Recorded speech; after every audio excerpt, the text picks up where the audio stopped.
नमस्ते। Welcome to the Ayurveda land. आज हम क्रैश कोर्स सीरीज में एक और नया सब्जेक्ट जोड़ रहे हैं, शल्य तंत्र। तो शल्य तंत्र में हम सबसे पहले पेपर 2 का पार्ट बी उठा रहे हैं, जिसमें हम पॉइंट 1 डिजीज ऑफ लीवर के बारे में हम डिस्कस करने वाले हैं। इसके अंदर हम सबसे पहले मॉडर्न डिस्कशन ही करेंगे, जो मॉडर्न डिजीज इसमें दे रखी हैं उनको ही डिस्कस करेंगे। आयुर्वेद को हम बाद में स्टार्ट करेंगे। चलिए स्टार्ट करते हैं। सबसे पहले डिजीज ऑफ लीवर के लिए आपको सर्जिकल एनाटमी जो है वो आनी चाहिए। ठीक है, लीवर की सर्जिकल एनाटमी देखेंगे, इसलिए सबसे पहले हम कई बार एग्जाम्स में सर्जिकल एनाटमी भी पूछ ली जाती है। ठीक है, देखिए क्या बोला गया है। It is a peritoneal organ. इसे एक पेरिटोनियल ऑर्गन माना गया है। क्यों माना गया है? आप सभी को पता है, हमारे एब्डोमेन में पेरिटोनियम की कवरिंग होती है, तो उसके अंदर ही ये होता है, इसलिए इसको पेरिटोनियल ऑर्गन भी कहा गया है। ठीक है, आगे देखो। एनाटॉमिकल पोजीशन भी बता रखी है इसमें। हमने क्या बताया? एनाटॉमिकल पोजीशन क्या है लीवर की, कि ये राइट हाइपोकॉन्ड्रियम, जो हमारा राइट हाइपोकॉन्ड्रियम है वहां पे, और एपिगैस्ट्रिक एरिया जो है वहां पे, और वहां से एक्सटेंड होता हुआ ये लेफ्ट हाइपोकॉन्ड्रियम में भी जाता है। आप सभी को पता है हमारा एब्डोमेन जो है वो ऐसे डिवाइडेड है। ये हमारा राइट हाइपोकॉन्ड्रिक, ये एपिगैस्ट्रिक, एंड देन ये लेफ्ट हाइपोकॉन्ड्रिक। तो हमारा लीवर ऐसे तक एक्सटेंड हो रहा है, ये बता रखा है। ठीक है, अब देखिए कलर। तो कलर क्या बता रखा है लीवर का? रेडिश ब्राउन कलर बता रखा है। और जो वेट है वो क्या बता रखा है? 1600 ग्राम बता रखा है मेल्स के केस में, और फीमेल्स के केस में 1300 ग्राम्स बता रखा है। अगर बात करी जाए सरफेस की, तो 5 सरफेसेस बता रखे हैं। 5 सरफेसेस के अंदर यहाँ पर एंटीरियर, सुपीरियर, पोस्टीरियर, इंफीरियर और राइट, ये इसके बता रखे हैं मेन सरफेस। देखो अगर आप लीवर को देखते हैं, देखिए ये लीवर है, तो हमने इसका क्या बोला? सरफेस क्या बताया? एंटीरियर और सुपीरियर। तो आगे की तरफ वाला जो हमारे सामने होगा वो हमारा एंटीरियर सरफेस हो जाएगा। ठीक है, और वहीं पे ये जो है हमारा सामने की तरफ, ये हमारा क्या हो गया? एंटीरियर। ऊपर वाला सुपीरियर। ठीक है, और कौन से सरफेस बताए हैं? देखो, पोस्टीरियर और इंफीरियर। तो पोस्टीरियर और इंफीरियर में इसके पिछले वाला पोर्शन हमारा ऐसे ही पोस्टीरियर हो जाएगा, और नीचे वाला पोर्शन हमारा इंफीरियर वाला पोर्शन हो जाएगा। ठीक है, और उसके साथ में एक राइट भी बता रखा है। तो राइट कौन सा हो गया? इस साइड जो है लीवर हमारे पेट के साइड, तो वो राइट हो गया। तो इस तरीके से हमने इसके 5 सरफेस बताए हैं। बट अगर बात करी जाए, मेनली जो सरफेस है वो 2 है। ठीक है, 2 लिवर सरफेस है मेनली। एक है डायफ्रेगमेटिक सरफेस, और एक है विजरल सरफेस। जो डायफ्रेगमेटिक सरफेस है ना, वो हमारा एंटीरियर और सुपीरियर इनको कवर कर रहा है सरफेस को, उस क्योंकि वहां पे ऊपर से डायफ्राग्राम लाई कर रही है, दैट्स वाई ऐसा बोला गया। और विजरल सरफेस में हमारा पोस्टीरियर इंफीरियर, मतलब कि पीछे वाला और नीचे वाला सरफेस जो है वो कवर हो रहा होता है। तो ठीक है, ये हमने सरफेस देखे। अगर बात करें लूप्स लोब्स की, तो इसके अंदर 2 लोब्स देखने को मिलते हैं। ठीक है, एक है राइट लोब, एक है लेफ्ट लोब। देखिए, एक इसमें हमारा क्या दे रखा है? Right lobe. इधर क्या दे रखा है? Left lobe. ठीक है, और जो राइट लोब है उसमें फिर 2 आता है, quadrate lobe and quadrate lobe. ठीक है, और जो हमारा राइट लोब है ना, वो हमारा 5th 6th पार्ट बनाता है। 5th 6th पार्ट जो है लीवर का, वो बना रहा है कौन? Right lobe. और 1/6 पार्ट कौन बना रहा है? लेफ्ट लोब बना रहा है। ठीक है, तो ये आपको लोब्स याद हो गए। आगे चलते हैं आर्टीरियल सप्लाई में। आर्टीरियल सप्लाई के अंदर यहाँ पे बता रखा है, और वीनस ड्रेनेज भी हमने देखनी है साथ ही। तो हिपैटिक आर्टरी प्रॉपर और हिपैटिक पोर्टल वेन, वेनस में आ गया, और आर्टरियल सप्लाई में ये आ गया। ठीक है, तो ये इतना इनफ है। अगर क्वेश्चन आता है तो 5 मार्क्स से ज्यादा नहीं आएगा सर्जिकल एनाटमी में। ठीक है, जो मोस्टली क्वेश्चंस हमारे बनते हैं वो डिजीज में से ही बनते हैं। तो जो सिलेबस के अकॉर्डिंग, एनसीएसएम सिलेबस में जो डिजीज कवर करी गई है इस पॉइंट के अंदर, उसमें सबसे पहले आता है लिवर एप्सिस। ठीक है, तो देखते हैं लिवर एप्सिस होता क्या है। देखिए, a liver abscess is a collection of a pus in the liver. जब आपके लिवर में क्या हो रहा है? एक पस कलेक्ट हो जा रही है, किसकी वजह से? बैक्टीरिया, फंगई, पैरासाइट्स, इनके इन्फेक्शन की वजह से। ठीक है, अब आपके फेस पे भी तो एप्सिस छोटे बन जाते हैं, ब्रेस्ट एप्सिस आपने सुना होगा। आपने अपने फेस पे देखोगे एक्ने होते हैं, उसमें पस फॉर्म हो जाती है ना? इसी तरीके से लिवर में भी ऐसी ही कंडीशन जनरेट होती है। ठीक है, आपके ये टाइप्स जो हैं लिवर एप्सिस के, वो 2 टाइप्स हैं। One is pyogenic, another one is amoebic liver abscess. हम पहले देखते हैं पायोजेनिक लिवर एब्सेस और एमोबिक लिवर एब्सेस के बारे में। अब जो हमारा पायोजेनिक लिवर एब्सेस है उसके बारे में क्या बोल रखा है, a pyogenic abscess pus filled cavity, ठीक है, may be caused by an infection due to illness और ट्रॉमा। मीन्स अगर आपको कोई चोट लगी है या फिर आपको कोई इन्फेक्शन हो गया है, इलनेस है, उस वजह से क्या होता है, आपके लिवर में एक पस फिल्ड कैविटी का फॉर्मेशन होता है, जिसको ही हम पायोजेनिक एब्सेस या पायोजेनिक लिवर एब्सेस कह रहे हैं। वहीं पे एमेबिक लिवर एब्सेस के अंदर क्या बता रखा है कि ये एक पैरासाइट के थ्रू हो रहा है, जो कि एक प्रोटोजोअन है। कौन सा है, और वो एंटमीबा हिस्टोलिटिका, ठीक है, प्रोटोजोआ की कैटेगरी में आता है। अगर बात करी जाए इसके बारे में क्या बता रखा है आगे, it is more common in alcoholics and cirrhotic patients. जो सिरोसिस से जुड़ रहा है, लिवर सिरोसिस जिन्हें हो रखा है या बहुत ज्यादा अल्कोहल इंटेक करते हैं, उन पेशेंट्स में ये ज्यादा देखने को मिलता है, ठीक है। ऐसा एमेबिक लिवर के बारे में बोल रखा है। इसके साथ में और भी चीजें बता रखी है। It is the commonest extra intestinal presentation of the amoebiasis. अगर किसी को एमोबिएसिस हुआ, ठीक है, उसकी वजह से वहां पे हमारे जो इंटेस्टाइनल एरिया का एक्स्ट्रा एक्स्ट्रा इंटेस्टाइनल प्रेजेंटेशन देखने को जो मिल रही होती है ना, वो ये देखने को मिल रही है। मीन्स आपको इंटेस्टाइनल में इश्यू था, ठीक है, उसी का एक सिम्टम आपको ये भी देखने को मिला। क्या देखने को मिला, एमेबिक लिवर एब्सेस देखने को मिला। आपके लिवर में एब्सेस बन गया, किसकी वजह से, क्योंकि आपके इंटेस्टाइन में इश्यू हुआ, कोई क्या प्रॉब्लम हुई उस वजह से, ठीक है। तो ये एक तरीका एज अ सिम्टम एक्ट कर रहा है वहाँ पे, साइन सिम्टम की तरह क्लिनिकल फीचर है, ठीक है। इसको हम उस केस में ट्रॉपिकल एब्सेस और डायसेंट्रिक एब्सेस भी कह सकते हैं, ठीक है। तो यहाँ पे हमने एक थोड़ा सा इंट्रो देखा पायोजेनिक लिवर एब्सेस में और एमेबिक लिवर एब्सेस में मेनली क्या डिफरेंस है। इसमें एक इसका हमने क्या बता रखा है, ऑर्गेनिज्म जो इसमें इन्वॉल्व है, जो एमेबिक लिवर एब्सेस करा रहे हैं। But in case of a pyogenic liver abscess, इस केस के अंदर हमारे बैक्टीरियाज, क्या कहते हैं, फंगई, ये सब इन्वॉल्व हो सकते हैं, ऐसा बताया। बस बस यहाँ पे फिल होगी, ये भी बता रखा है साथ में, ठीक है। अब इसकी ईटियोलॉजी क्या हो सकती है हम वो देखेंगे। चलो, ईटियोलॉजी की बात करी जा रही है, मीन्स कॉज क्या है। हो सकता है आपके पोर्टल वेन में कोई इन्फेक्शन हो रखा हो।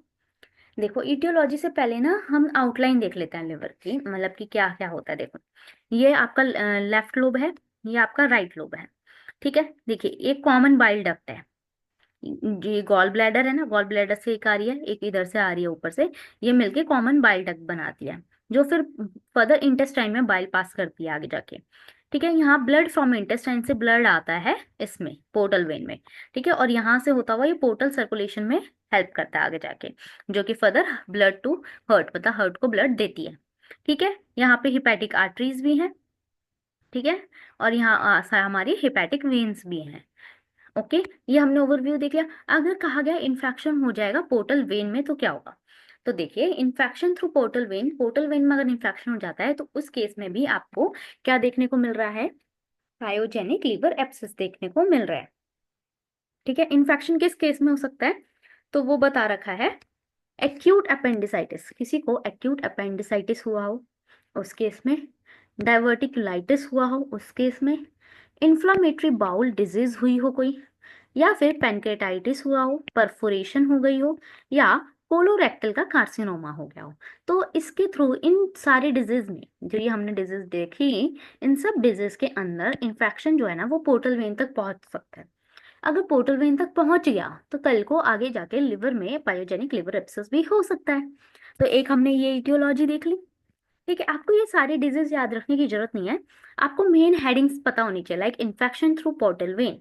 अब आपको एक आधा एग्जांपल लिखना मेंशन कर दोगे इनफ है, लाइक आपने एक्यूट अपेंडिसाइटिस कर दिया, आईबीडी कर दी मेंशन, पेनक्रेटाइटिस मेंशन कर दिया, वो ठीक है। आगे देखो, infection through common bile duct. Similarly अब कॉमन बाइल डक्ट में भी इन्फेक्शन पहुंच सकता है। आपने देखा कि ये जो हमारी कॉमन बाइल डक्ट है, देखो, ये जो कॉमन बाइल डक्ट है, ये इधर से गॉल ब्लैडर से आ रहा है, इधर से, और उधर लिवर से आ रहा है, एंड देन यहाँ पे मिल रहा है ना। तो कॉमन बाइल डक्ट में इन्फेक्शन कहाँ से आ सकता है, यहाँ गॉल ब्लैडर से भी आ सकता है। गॉल ब्लैडर का कोई इश्यू हुआ तो क्या बोल रखा है, एम्फाइसीमा गॉल ब्लैडर, इस केस में इन्फेक्शन कॉमन बाइल डक्ट में जा सकता है। कोलेंजाइटिस के केस में भी जा सकता है, या आपकी कोई बायलियरी ट्रैक की कोई सर्जरी हुई हो उसके बाद भी तो इन्फेक्शन जो है वो ट्रांसमिट होने के चांसेस हो सकते हैं। किसी को कॉलीलिथियासिस है, ठीक है, उस केस में भी, या बाइलरी एस्केरियासिस हो रखा हो तो उस केसेस में भी। तो आप एनी कोई भी दो आपकी मर्जी की याद कर सकते हैं। मेन हेडिंग्स आप लिख कर आएंगे, ये आपकी यूनिवर्सिटी एग्जाम्स में मेन हेडिंग्स से ही देख के एग्जामिनर आपको मार्क्स दे देगा। देखिए, इन्फेक्शन थ्रू हिपैटिक आर्टरी, अगर हिपैटिक आर्टरी के थ्रू इन्फेक्शन चला गया, हिपैटिक आर्टरी क्या थी, ये देखिए ब्लड आ रहा है, जिसके थ्रू ब्लड हमारे हार्ट से जो यहाँ पे लिवर तक आ रहा है वो हिपैटिक आर्टरी से आ रहा है। तो इसमें ही अगर इन्फेक्शन हुआ हो तो भी तो लिवर में आ सकता है।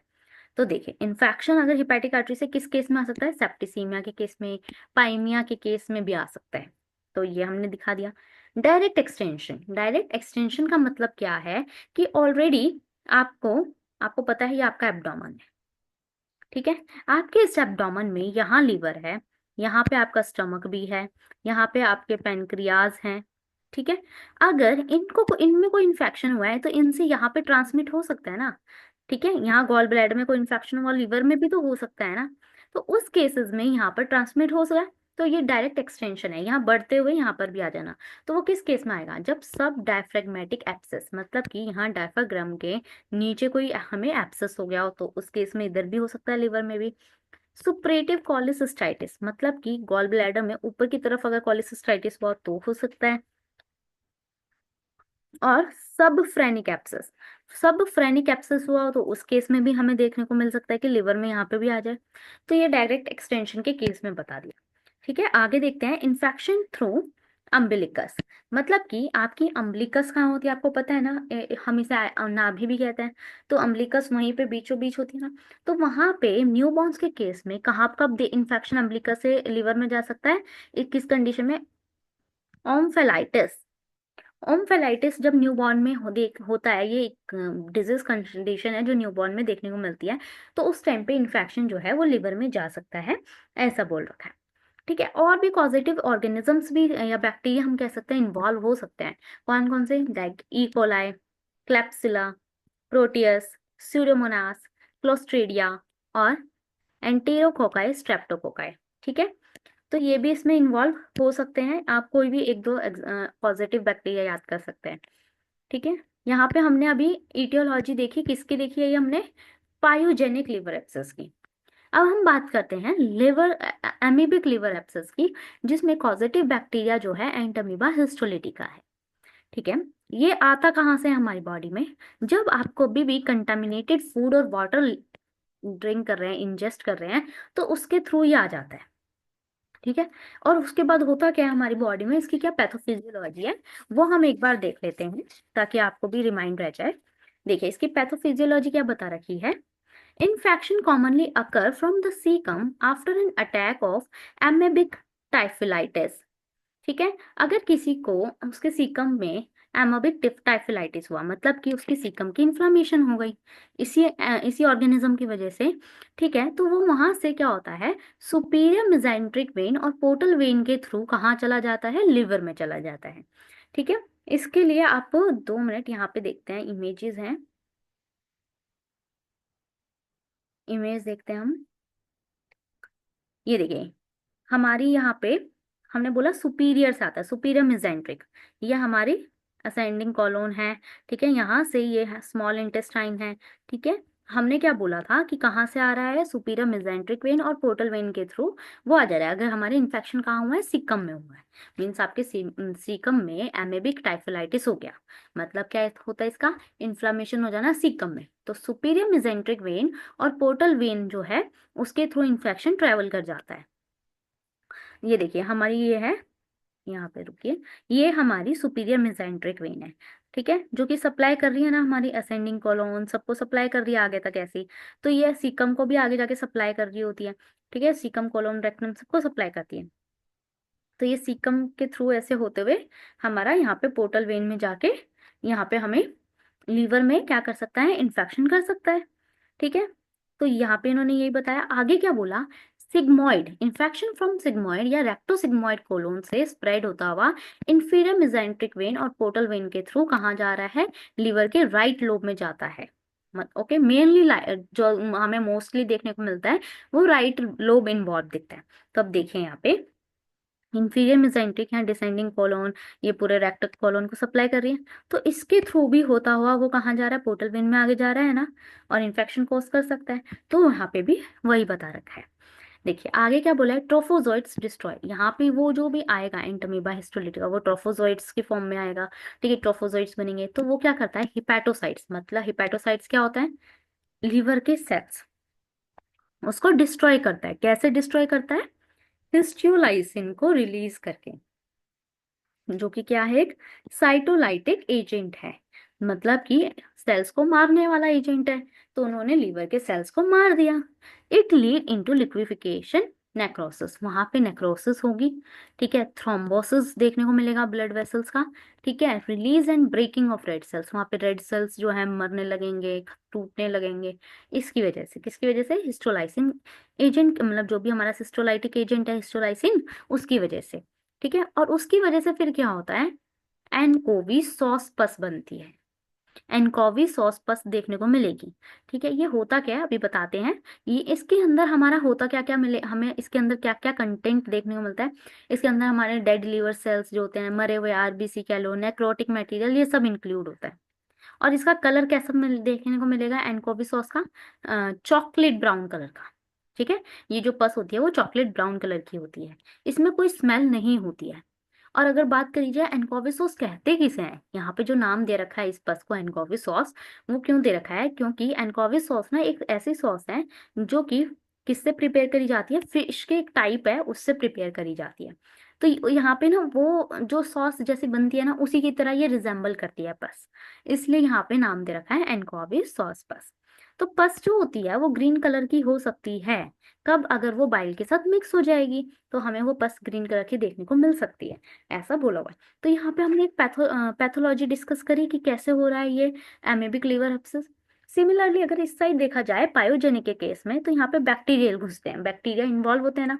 तो बैक्टीरिया जब अंदर आते हैं, ठीक है, leads to the formation of a localised infection, तो वो एक लोकलाइज्ड इन्फेक्शन कोज करते हैं। वहां पे गए लीवर में और उन्होंने इन्फेक्शन करा, वहां पे उसने नेक्रोसिस और जो भी हिपैटिक इन्फेक्शन का में लिक्विफिकेशन करके इन्फेक्शन कोज कर दिया। अब हमारा इम्यून रिस्पॉन्स जनरेट होता है। ठीक है, इम्यून रिस्पॉन्स हमारा जनरेट हुआ। ठीक है, उसने क्या करा, द इम्यून रिस्पॉन्स जनरेट पस consist of neutrophils, necrotic tissue and bacteria. तो उसकी वजह से यहाँ पे पस फॉर्मेशन हुई जिसके अंदर हमारे न्यूट्रोफिल्स थे। ठीक है, और साथ ही साथ में नेक्रोटिक टिश्यू और जो बैक्टीरिया आया था वो भी था। तो ये इम्यून रिस्पॉन्स के उसमें हमें देखने को मिल रहा है कि पस फॉर्म होती है जिसके अंदर हमारे न्यूट्रोफिल्स, नेक्रोटिक टिश्यू और बैक्टीरिया। तो एक तरीके से ये पैथोलॉजी छोटी सी थी पायोजेनिक के लिए, तो वो भी हमने देख ली। आगे चलते हैं, इसके क्लिनिकल फीचर्स क्या होंगे। तो क्लिनिकल फीचर देखते हैं सबसे पहले पायोजेनिक के केस में। पायोजेनिक के केस में बता रखा है कि भाई लीवर आपको पता है किस साइड होता है, तो यहाँ पे आपको राइट हाइपोकॉन्ड्रिक रीजन में पेन देखने को मिलता है। मोस्टली पार्ट लीवर का इसी साइड है, तो पेन आपको इस साइड देखने को मिलेगा। साथ ही साथ फीचर ऑफ टॉक्सिसिटी, मतलब ऐसा लगेगा कि कुछ टॉक्सिसिटी हुई है आपकी बॉडी में, ऐसे फीचर्स देखने को मिलेंगे। हाई फीवर विद रिगर्स, मतलब आपको फीवर आएगा बहुत तेज, साथ में आपको ऐसे कंपन भी होगी, वो भी बता रखा है। वेट लॉस आपको यहाँ पे आपकी बॉडी के अंदर शो होगा कि आपका वेट एकदम से गिर रहा है। ऑब्वियसली लीवर में डिजीज है तो कहीं ना कहीं जॉन्डिस भी हो सकता है ना, तो कई बार ऐसा देखने को मिलता है कि जॉन्डिस भी हमें देखने को मिल रहा होता है लिवर एब्सेस के केस में। साथ में इंटरकोस्टल टेंडरनेस भी, वहां पे आपको टेंडरनेस भी देखने को मिलती है। आपका लिवर थोड़ा टेंडर होता है और सॉफ्ट होता है यहाँ पे। ठीक है, उसके साथ और भी कंस्टिट्यूशनल सिम्टम्स बता रखे हैं, जैसे मलेज, आपको थकान होना, लिथार्जी होना, नोजिया वॉमिटिंग जैसा फील होना और वॉमिटिंग्स आना, ये सारी चीजें भी बता रखी है क्लिनिकल फीचर्स में। ये थे हमने पायोजेनिक लिवर एब्सेस के देखे। अगर बात करी जाए एमेबिक लिवर एब्सेस में, तो देखिए क्या बोल रखा है, it is common in alcoholics and males, mostly males ही अल्कोहल लेते हैं ऐसा माना जाता है। तो सिमिलर इसलिए बोला गया है कि अल्कोहलिक और मेल्स में ये ज्यादातर देखने को मिलता है। ठीक है, अगर किसी को ऑलरेडी एमेबिक डायसेंट्री हो चुकी हो, ठीक है, या काफी उसमें है ना, उसके बाद ये liver abscess, amoebic liver abscess देखने को मिल सकता है। ठीक है, यहाँ पे भी आपको हाई ग्रेड फीवर देखने को मिलेगा, यहाँ पे भी आपका वेट लॉस होता हुआ दिखेगा आपको, chills, rigors, non productive cough, shoulder में पेन जाना, ये भी आपको दिखेगा। अब आप सोच रहे होंगे कि लीवर में दिक्कत है तो शोल्डर में क्यों पेन हो रहा है। तो इसका भी एक रीजन है, देखिए रीजन क्या है, liver abscess. 2 minute. Liver abscess के केस में बोल रखा है कि जब लीवर एब्सेस होता है ना तो वो इरिटेट करता है right dome of the diaphragm. देखिए ये हमारा, अगर ये हमारा लीवर है ना, तो यहाँ पे ऊपर ये जो दोनों, ये जो आपको दिख रही है ना लेयर, ये डायफ्राम है। ठीक है, तो ये डायफ्राम जो है राइट साइड वाला हमारा क्या होता है, लिवर एब्सेस के केस में ये इरिटेट होता है। ठीक है, इरिटेट होता है तो इसके लिए बता रखा है कि जो इधर सप्लाई कर रहा होता है ना नर्व, वो कौन सी नर्व सप्लाई कर रही है, फ्रेनिक नर्व सप्लाई कर रही है मेनली। ठीक है, तो यहाँ पे जो हमारी फ्रेनिक नर्व सप्लाई कर रही होती है कौन सी, C3 से C5 में, जिनकी रूट वहां से आती है। ठीक है, तो वही सेम नर्व ना हमारी शोल्डर पे भी सप्लाई करती है। ठीक है, अब जो नर्व्स इधर भी सप्लाई कर रही है फ्रेनिक, मतलब कि हमारे राइट डोम्स ऑफ और डायफ्राम के पास, और जो हमें शोल्डर, हमारे शोल्डर पे भी सप्लाई कर रही है, वो नर्व सेम है। तो इस वजह से जो पेन होता है ना वो आपको राइट शोल्डर में भी देखने को मिलेगा इन case of a liver abscess. ठीक है, तो ये इसके क्लिनिकल फीचर्स हमने दोनों के डिस्कस कर लिए। अब आप कैसे पता लगाएंगे, डायग्नोज कैसे करेंगे, तो आप सबसे पहले इसमें बता रखा है कि एग्जामिनेशन करेंगे, पर एब्डोमेन एग्जामिनेशन बोला जाता है। ठीक है, पर एब्डोमेन एग्जामिनेशन के अंदर आप देखते हैं soft soft tender and smooth liver, localized muscle guarding and rigidity and mass in right upper abdomen ascites splenomegaly। इन्होंने बता रखा है जब आप एग्जामिनेशन करेंगे ना तो आपको आपका लिवर सॉफ्ट, टेंडर और स्मूथ सा मिलेगा। मीन्स आपको वहां पे छूते ही दर्द होएगी उस एरिया में, राइट हाइपोकॉन्ड्रिक एरिया में। ठीक है, स्मूथ स्मूथ लिवर मिलेगा ऐसा बता रखा है। आप वहां पे मूवमेंट नहीं कर पाएंगे।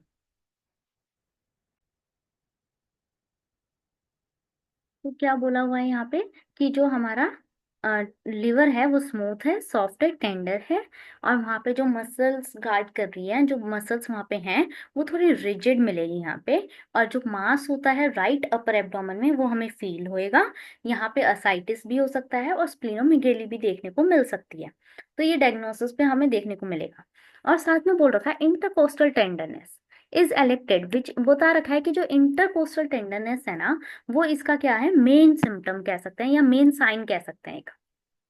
ठीक है, और राइट साइड में प्लूरल एफ्यूजन भी देखने को मिलती है। राइट साइड में क्यों देखने को मिल रहा है मेनली सब कुछ, क्योंकि लिवर हमारा राइट साइड में लोकेट करता है।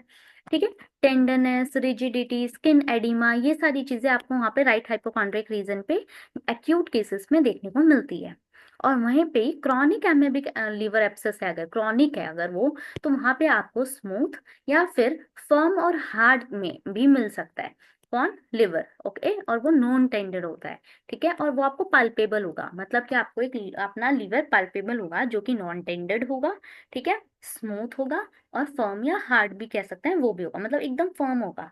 स्मूथ तो होता ही है लिवर, बट फर्म और हार्ड भी है, और नॉन टेंडर्ड लिवर है ये बता रखा है, जो कि आप पाल्पेबल होगा ऐसा बोला गया है। तो हमने यहाँ पे डायग्नोसिस देख लिया। अगर बात करी जाए आगे इन्वेस्टिगेशन की, चलिए, तो इन्वेस्टिगेशन के बारे में क्या बोला हुआ है कि अगर आपको इन्वेस्टिगेशन करानी है तो आप कौन कौन सी इन्वेस्टिगेशंस कराएंगे। मेनली सिमिलर ही है, थोड़े बहुत चेंजेस हैं, आप देख सकते हैं। देखिए यहाँ पे आप ब्लड टेस्ट कराते हैं, यूएसजी एब्डोमेन कराते हैं, सीटी स्कैन कराते हैं, चेस्ट एक्सरे भी कराते हैं, और ब्लड कल्चर भी करा रहे हैं। ब्लड कल्चर करा रहे हैं, ठीक है, देखो ब्लड टेस्ट आप कराते हैं तो उसमें आप एलएफटी को देखोगे क्या है। अगर इन्फेक्शन है तो डब्ल्यूबीसी जो है वो बढ़े हुए आएंगे ना, डब्ल्यूबीसी भी बढ़े हुए आएंगे। यूएसजी कराने पे आपको वहां पे पता चल जाएगा कि एब्सेस की लोकेशन कहाँ है लीवर में, और उसका साइज क्या है। ठीक है, तो ये बता रखा है कि साइज और लोकेशन आपको बहुत अच्छे से यूएसजी में ही पता चलेगी, तो इसलिए इसको इन्वेस्टिगेशन के मतलब बता रखा है, एक बेस्ट चॉइस माना गया है। ठीक है, सीटी कराएंगे, ओके। चेस्ट एक्सरे में आपको दिख जाएगा कि आपका जो डायफ्राम है वो एलिवेटेड है, ठीक है, राइट साइड में, और साथ में अगर प्लूरल एफ्यूजन है तो वो भी आपको देखने को मिल जाएगी। और ब्लड कल्चर इन्फेक्शन कौन सा है, कौन सा बैक्टीरिया इन्वॉल्व है, इसके लिए कराएंगे। ओके, तो इन्वेस्टिगेशन जो करानी है हमने पायोजेनिक लिवर एब्सेस में वो हमने देख ली। अब बात करी जाए एमेबिक लिवर एब्सेस में आप कैसे कराना है, क्या कराना है। ठीक है, तो यहाँ पे भी ब्लड टेस्ट कराते हैं। ठीक है, यहाँ पे भी टोटल काउंट्स बढ़े हुए मिलेंगे। लीवर फंक्शन टेस्ट यहाँ पे भी होगा, यहाँ पे आपका बिलोरुबिन, एल्ब्यूमिन लेवल्स जो होंगे वो अल्टर्ड मिलेंगे। प्रोथ्रोम्बिन टाइम जो है वो बड़ा मतलब वाइडन हो रखा होगा, ठीक है। और एसजीपीटी एसजीओटी लेवल्स आपके बड़े अलग मिलेंगे थोड़े से। सीरम एल्कलाइन फॉस्फेटेज जो है उसका लेवल अल्टर्ड मिलेगा यहाँ पे। तो लीवर फंक्शन टेस्ट ओनली आप ये भी लिखाएंगे इनफ है। स्टूल टेस्ट भी आप करेंगे क्योंकि मोस्टली ये हमें पता है कि एंट अमीबा हिस्टोलिटिका जो है वो कैसे आ रहा है, आप जब कंटेमिनेटेड फूड और वाटर ले रहे हैं तो वहां पे आपका जो स्टूल टेस्ट होगा ना उसमें भी ओवा और सिस्ट जो है एंटमीबा हिस्टोलिटिका के वो देखने को मिलेंगे। एब्डोमेन की यूएसजी कराने से डायग्नोसिस कंफर्म हो जाएगा। तो इन्वेस्टिगेशन ऑफ चॉइस में यूएसजी एब्डोमेन जरूर लिखना है। चेस्ट चेक से यहाँ पे भी प्लूरल एफ्यूजन है या नहीं ये देखने के लिए सीरोलॉजिकल एग्जामिनेशंस यहाँ पे कराई जाती हैं। सीटी स्कैन्स भी यहाँ कराए जाते हैं। कॉन्ट्रास्ट स्टडी सीटी स्कैन्स यहाँ पे क्या दिखाते हैं कि आपका डायफ्राम बढ़ा हुआ है, एब्सेस की कैविटी के बारे में, उसकी साइज, लोकेशन, नंबर और लंग्स में कुछ चेंजेस हैं, वो सारी चीजें यहाँ पे हमें देखने को मिल जाती हैं। तो हम सीटी भी करा लेंगे। और सिग्मोइडोस्कोपी और कोलोनोस्कोपी भी करी जाती है क्योंकि हो सकता है कि सिग्मोइडोस्कोपी और कोलोनोस्कोपी क्यों कर रहे हैं, क्योंकि आपको इन्फेक्शन इंटेस्टाइन से तो पास ऑन होके हो सकता इधर आ रहा होता है एमएबी के केस में, तो वहाँ पे अल्सर फॉर्मेशंस हो रखी हो सकती हैं। तो आपके वहां पे कोई अल्सर वल्सर है या नहीं है वो चेक करने के लिए सिग्मोइडोस्कोपी और कोलोनोस्कोपी भी करवाई जाती है, ठीक है। तो अगर बात करी जाए मैनेजमेंट की तो मैनेजमेंट क्या रहेगी वो देखते हैं। मैनेजमेंट में बता रखा है सिस्टेमिक एंटीबायोटिक, आपको यहाँ पे एंटीबायोटिक्स चलानी पड़ेंगी क्योंकि इन्फेक्शन है। आप आराम से लिख सकते हैं अल्ट्रासाउंड गाइड एस्पिरेशन, पस है तो पस को निकालना है ना, तो ऐसे थोड़ी आप कहीं भी कुछ भी डाल देंगे, आपको अल्ट्रासाउंड की गाइडेंस की नीड पड़ेगी। तो परक्यूटेनियस ड्रेनेज यहाँ पे करा जाता है, ट्रीटमेंट ऑफ चॉइस बता रखी है। तो बता रखा है पस शुड बी सेंट, और पस को आपने कल्चर टेस्ट के लिए भी भेजना है, कल्चर करते हैं सेंसिटिविटी टेस्ट के लिए आगे भेजना होता है। वैसे बता रखा है कि ओकेजनली हम कई बार ओपन ड्रेनेज सिस्टम भी यूज करते हैं, परक्यूटेनियस की जगह ओपन ड्रेनेज करते हैं, लेकिन वो कब करना है, जब आपको देखने को मिल रहा है कि एप्सिस बार बार हो रहा है, या फिर आपका परक्यूटेनियस ड्रेनेज फेल हो रहा है, या एप्सिस का साइज बहुत ज्यादा बड़ा है, कितना ज्यादा, मोर देन 5 सेंटीमीटर है, तो उस केस में हम क्या कराएंगे, ओपन ड्रेनेज कराएंगे, अदरवाइज परक्यूटेनियस ड्रेनेज ही हम करेंगे। और बोल रखा है कि प्राइमरी कॉज जो भी है, मेन कॉज जो है इस लिवर एब्सेस का होने का, उसको हम सही करेंगे ताकि अपने आप ही लिवर एब्सेस सही हो सके। ओके।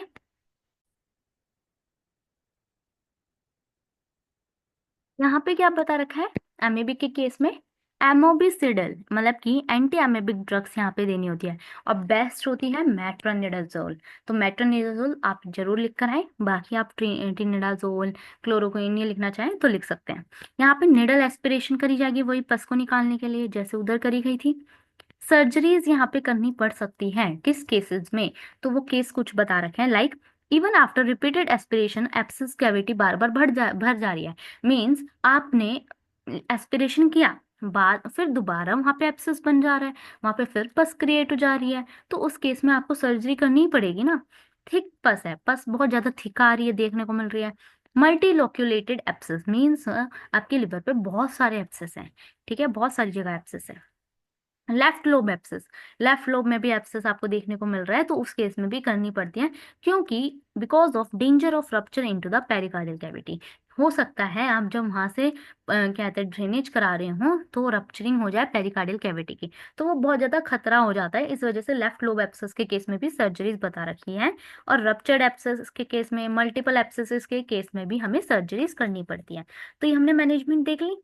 अब देखिए आप लीवर एक्सेस हो रहा है तो कॉम्प्लिकेशंस सोचिए क्या हो सकते हैं, कॉम्प्लिकेशंस और क्या मिल सकता है, लिवर का फेल होना, लिवर फेलियर, एम्फाइमा भी देखने को मिल सकता है, सेप्टिसीमिया भी देखने को मिल सकता है, इन्फेक्शन हो सकता है एब्डोमेन में और जगह भी ट्रेवल कर जाए, स्प्रेड कर जाए, और हो सकता है कि रप्चर होके वो पेरिटोनाइटिस कॉज कर दे, आपको पेरिटोनाइटिस भी हो गया और उसने रप्चरिंग भी कर दी।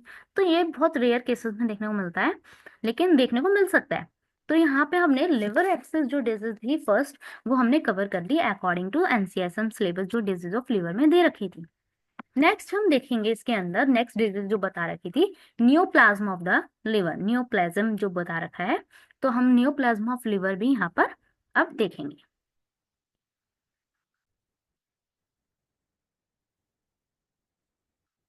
नियोप्लाज्म ऑफ लिवर में बोल रखा है कि इसको टू पार्ट्स में डिवाइड कर दिया है, benign tumours and malignant tumours. Benign tumours में बता रखा है कि कॉमन बिनाइन ट्यूमर्स कौन कौन से हमें देखने हैं। हिमेंजियोमा, हम इसमें हिमेंजियोमा देखेंगे। और उसके अलावा एक और, सॉरी, उसके अलावा एक और दे रखा है हिपैटिक एडिनोमास। यहाँ पे हमने दो को देखना है, ठीक है, दो के बारे में हम यहाँ पे देखने वाले हैं। तो देखिए सबसे पहले बिनाइन ट्यूमर्स के अंदर हिमेंजियोमा, ये कॉमनेस्ट बिनाइन ट्यूमर है लिवर का, सबसे ज्यादा यही देखा जाता है बिनाइन ट्यूमर्स में। तो कॉमनेस्ट हो गया। It is usually solitary but can be multicentric. Means ये जो होता है ना, ये अकेला होगा, सिंगल है ये। मतलब हिमेंजियोम अगर है किसी को, सिंगल होता है यूजुअली। ऐसे नहीं तो बहुत सारे हो गए, एक ही होगा, लेकिन उसके मल्टी सेंटर्स होंगे। ठीक है। Compressibility of tumour is a diagnostic feature. ठीक है, इसमें कंप्रेस हो सकता है ट्यूमर, ऐसा बोला है कि कंप्रेसिबिलिटी होती है ट्यूमर में, इसका एक डायग्नोस्टिक फीचर है ये, तो याद रखना है। कॉमनली इट इज एसिम्टोमेटिक, ये मेनली एसिम्टोमेटिक होता है, आपको नहीं पता चलेगा। आप कोई और ऑपरेशन कराने गए तब डॉक्टर बोलेगा अरे आपको हिमेंजियोमा है। समझ रहे हैं। आगे इसकी कॉम्प्लिकेशंस क्या हो सकती है भाई, ये कल को रप्चर कर सकता है जिसकी वजह से ब्लीडिंग हो सकती है, थ्रोम्बोसिस कर सकता है, इन्फेक्शन कर सकता है। ठीक है। कॉम्प्लिकेशन यूजली अकर कब होती हैं, जब हिमेंजियोमा 8 सेंटीमीटर साइज से ज्यादा होगा। ओके। इस केस में आप निडल एस्पिरेशन और बायोप्सी जो है वो नहीं कराएंगे। अगर कराएंगे तो हेमरेज हो सकता है, फिर ट्रांसमिट हो सकता है ना। दैट्स व्हाई निडल एस्पिरेशन और बायोप्सी कॉन्ट्राइंडिकेटेड है। यूएसजी और सीटी यहाँ पे कंफर्म कर देती है, और एमआरआई इसका डायग्नोस्टिक है, ऐसा बोल रखा है। तो हमने हिमेंजियोमा के बारे में देखा। देखिए ट्रीटमेंट क्या बता रखा है कि surgery is done when size is large. इसमें हम सर्जरी तभी करेंगे जब क्या होगा, साइज एनलार्ज होगा, उस केस में सिम्टम्स आपको शो हो रहे होंगे, आपको लग रहा होगा कि रप्चर हो सकता है या कोई कॉम्प्लिकेशन इन्वॉल्व है, तभी करेंगे। ठीक है। आप सबसे पहले रेडियोथेरेपी इसमें देते हैं। Radiotherapy is given to reduce the size, size को रिड्यूस कराने के दी जाती है। एंड देन हेमी हेपेक्टमी, देखो एक्टमी मतलब एक्सरसाइज करना, हेमी आधे लीवर को हटा दिया जाएगा ताकि वो दोबारा से रीजनरेट कर सकता है ना, फिर इस वजह से। ठीक है, हेमी हेपेक्टमी इसमें करी जाती है। तो इसमें ट्रीटमेंट आपको समझ में आ गया। अब हम चलते हैं हिपैटिक एडिनोमास पे। हिपैटिक एडिनोमा में क्या बोल रहा है, ये ट्यूमर कंपोज होता है हिपैटोसाइट्स, ऑब्वियसली वहां पे हो रहा है, तो इसमें हिपैटोसाइट्स जो हैं वो इन्वॉल्व होते हैं। This present as a solitary nodular lesion in the liver, ये भी एक सिंगल नोड्यूल फॉर्म में लेजन आपको लिवर पे देखने को मिलेगा। इट अकर यूजली क्यों होता है, due to use of OCP, जब आप ओरल कॉन्ट्रासेप्टिव पिल्स का ज्यादा यूज कर रहे हो तो इसलिए हो रहा है। अब ऑब्वियस है, ओरल कॉन्ट्रासेप्टिव पिल्स तो फीमेल्स लेती हैं, मेल्स तो नहीं लेते, तो मेल्स में बहुत ही अनकॉमन है। ओके। सॉलिटरी हमने देख लिया, ये भी सॉलिटरी है।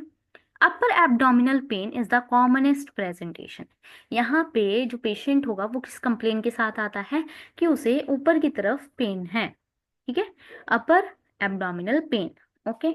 वहीं पे जो हमने ऊपर देखा था उसमें हमने इसको कैसे देखा था, ट्यूमर की कंप्रेसिबिलिटी उसका डायग्नोस्टिक फीचर थी। और यहाँ पे upper abdomen pain, AFP is normal but rise if there is a malignant transformation। बोल रखा है कि यहाँ पे AFP तो आपका नॉर्मल आएगा, लेकिन बड़ा हुआ कब आ सकता है, जब आपको ये आपका ये जो बिनाइन ट्यूमर है ये मैलिग्नेंट में ट्रांसफॉर्म हो जाए। ठीक है। यूएसजी सीटी ये सब डायग्नोस कर लो, एमआरआई तो आइडियल है ही। Angiography is needed prior to resection, resection जब आप करने जा रहे हो उससे पहले आपको एंजियोग्राफी जरूर करानी चाहिए, क्योंकि एक वस्कुलर ट्यूमर होता है। ठीक है, इस वजह से एंजियोग्राफी बोली गई है। हैमरेज यहाँ देखने को मिल सकता है, बहुत कॉमन है, और ये मैलिग्नेंसी में भी कन्वर्ट हो सकता है, तो रिसेक्शन ही इसमें एडवाइस करा जाता है, और ओसीपी को तुरंत स्टॉप करने को बोला जाता है। ठीक है, तो यहाँ पे हमने बिनाइन ट्यूमर कवर कर लिए। इसके अंदर हमारे मैलिग्नेंट ट्यूमर्स भी बचे हैं अब। तो हम मैलिग्नेंट ट्यूमर्स देखते हैं। मैलिग्नेंट ट्यूमर क्या बता रखा है, लिवर कॉमनेस साइट होती है हिमेटोजीनस डिस्टेंट मेटास्टेसिस के लिए। मींस ब्लड के थ्रू डिस्टेंटली जो आ सकता है, मतलब कि डिस्टेंट पे जो दूर दूरी पे कुछ इन्फेक्शन है, कैंसर है, तो उसके थ्रू ये ब्लड के थ्रू इजीली सप्लाई कर सकता है हर जगह। ठीक है। So primary malignant tumors are rare in comparative to metastatic tumor. तो यहाँ पे प्राइमरी malignant tumors जो होते हैं बहुत ही रेयर होते हैं as compare to metastatic tumour. ठीक है, मेटास्टैटिक ट्यूमर्स के कंपैरिजन ये जो है रेयर होते हैं। देखिए क्या बोला जा रहा है यहाँ पे, ये बात बोली जा रही है कि यहाँ पर ना आपको मेटास्टैटिक ट्यूमर्स ज्यादा देखने को मिलते हैं as compare to primary malignant tumours. ऐसा इसलिए है क्योंकि लीवर जो है ना वहां से पोर्टल सर्कुलेशन भी हो रही होती है, तो ब्लड के थ्रू, बॉडी ब्लड के थ्रू सारा जगह ट्रेवल कर सकता है यहाँ पे, अगर लीवर में इन्फेक्शन हो गया या कैंसर हो गया तो इस वजह से इसको हिमेटोजीनस डिस्टेंस मेटास्टेसिस का कॉमन साइट बताया जा रहा है।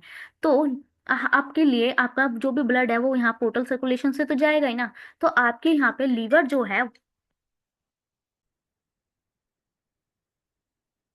तो हम इसमें प्राइमरी मैलिग्नेंट ट्यूमर देखेंगे सबसे पहले, जिसके अंदर हिपैटोकार्सिनोमा और कोलेंजियोकार्सिनोमा देखेंगे। ठीक है, इसको हम साथ साथ ही देखते हुए चलेंगे ताकि शॉर्ट भी रहे और इजीली आपको पेपर में भी आप ऐसे लिख के आ सकते हैं इजीली। हिपैटोकार्सिनोमा और कोलेंजियोकार्सिनोमा में क्या चीज बता रखी है, एक एक करके देखते हैं। Hepatocarcinoma, it is a common in cirrhotic and hepatitis B and C virus infection. किसी को सिरोसिस हुआ हो या कोई हेपेटाइटिस बी या सी का पेशेंट है तो उसमें ये इजीली देखने को मिलता है। कौन? हिपैटोकार्सिनोमा। और इसमें मेनली कौन सी लोब इन्वॉल्व होती है? राइट लोब इन्वॉल्व होती है। वहीं पे कोलेंजियोकार्सिनोमा के केस में बता रखा है, cholangiocarcinoma arise from the small hepatic duct and ductules of the liver substance. जो हमारी लिवर सब्सटेंस है, मतलब जो हमारा लिवर है उसमें छोटे छोटे जो हमारी हेपेटिक डक्ट्स हैं, डक्ट्यूल्स हैं, वहां से ये अराइज होता है, ऐसा बता रखा है। ठीक है, अब इसके ईटियोलॉजी क्या है वो देखते हैं। तो ईटियोलॉजी बता रखी है सबसे पहले हिपैटोकार्सिनोमा की, कि aflatoxin aflatoxin a toxic product of fungus Aspergillus flavus. एक फंगस है उसका नाम दे रखा है ये एस्परगिलस फ्लेवस, इसकी एक टॉक्सिक प्रोडक्ट है एफ्लाटॉक्सिन। तो ये जो है एक पावरफुल कार्सिनोजन है। ठीक है, जो कि कहाँ पाया जाता है? It is found in wheat, soybeans, corns, oats, इन सब में देखने को मिलता है। डर मत जाइएगा कि अब आप वीट नहीं खाएंगे कि आपको लीवर का हिपैटोकार्सिनोमा हो सकता है।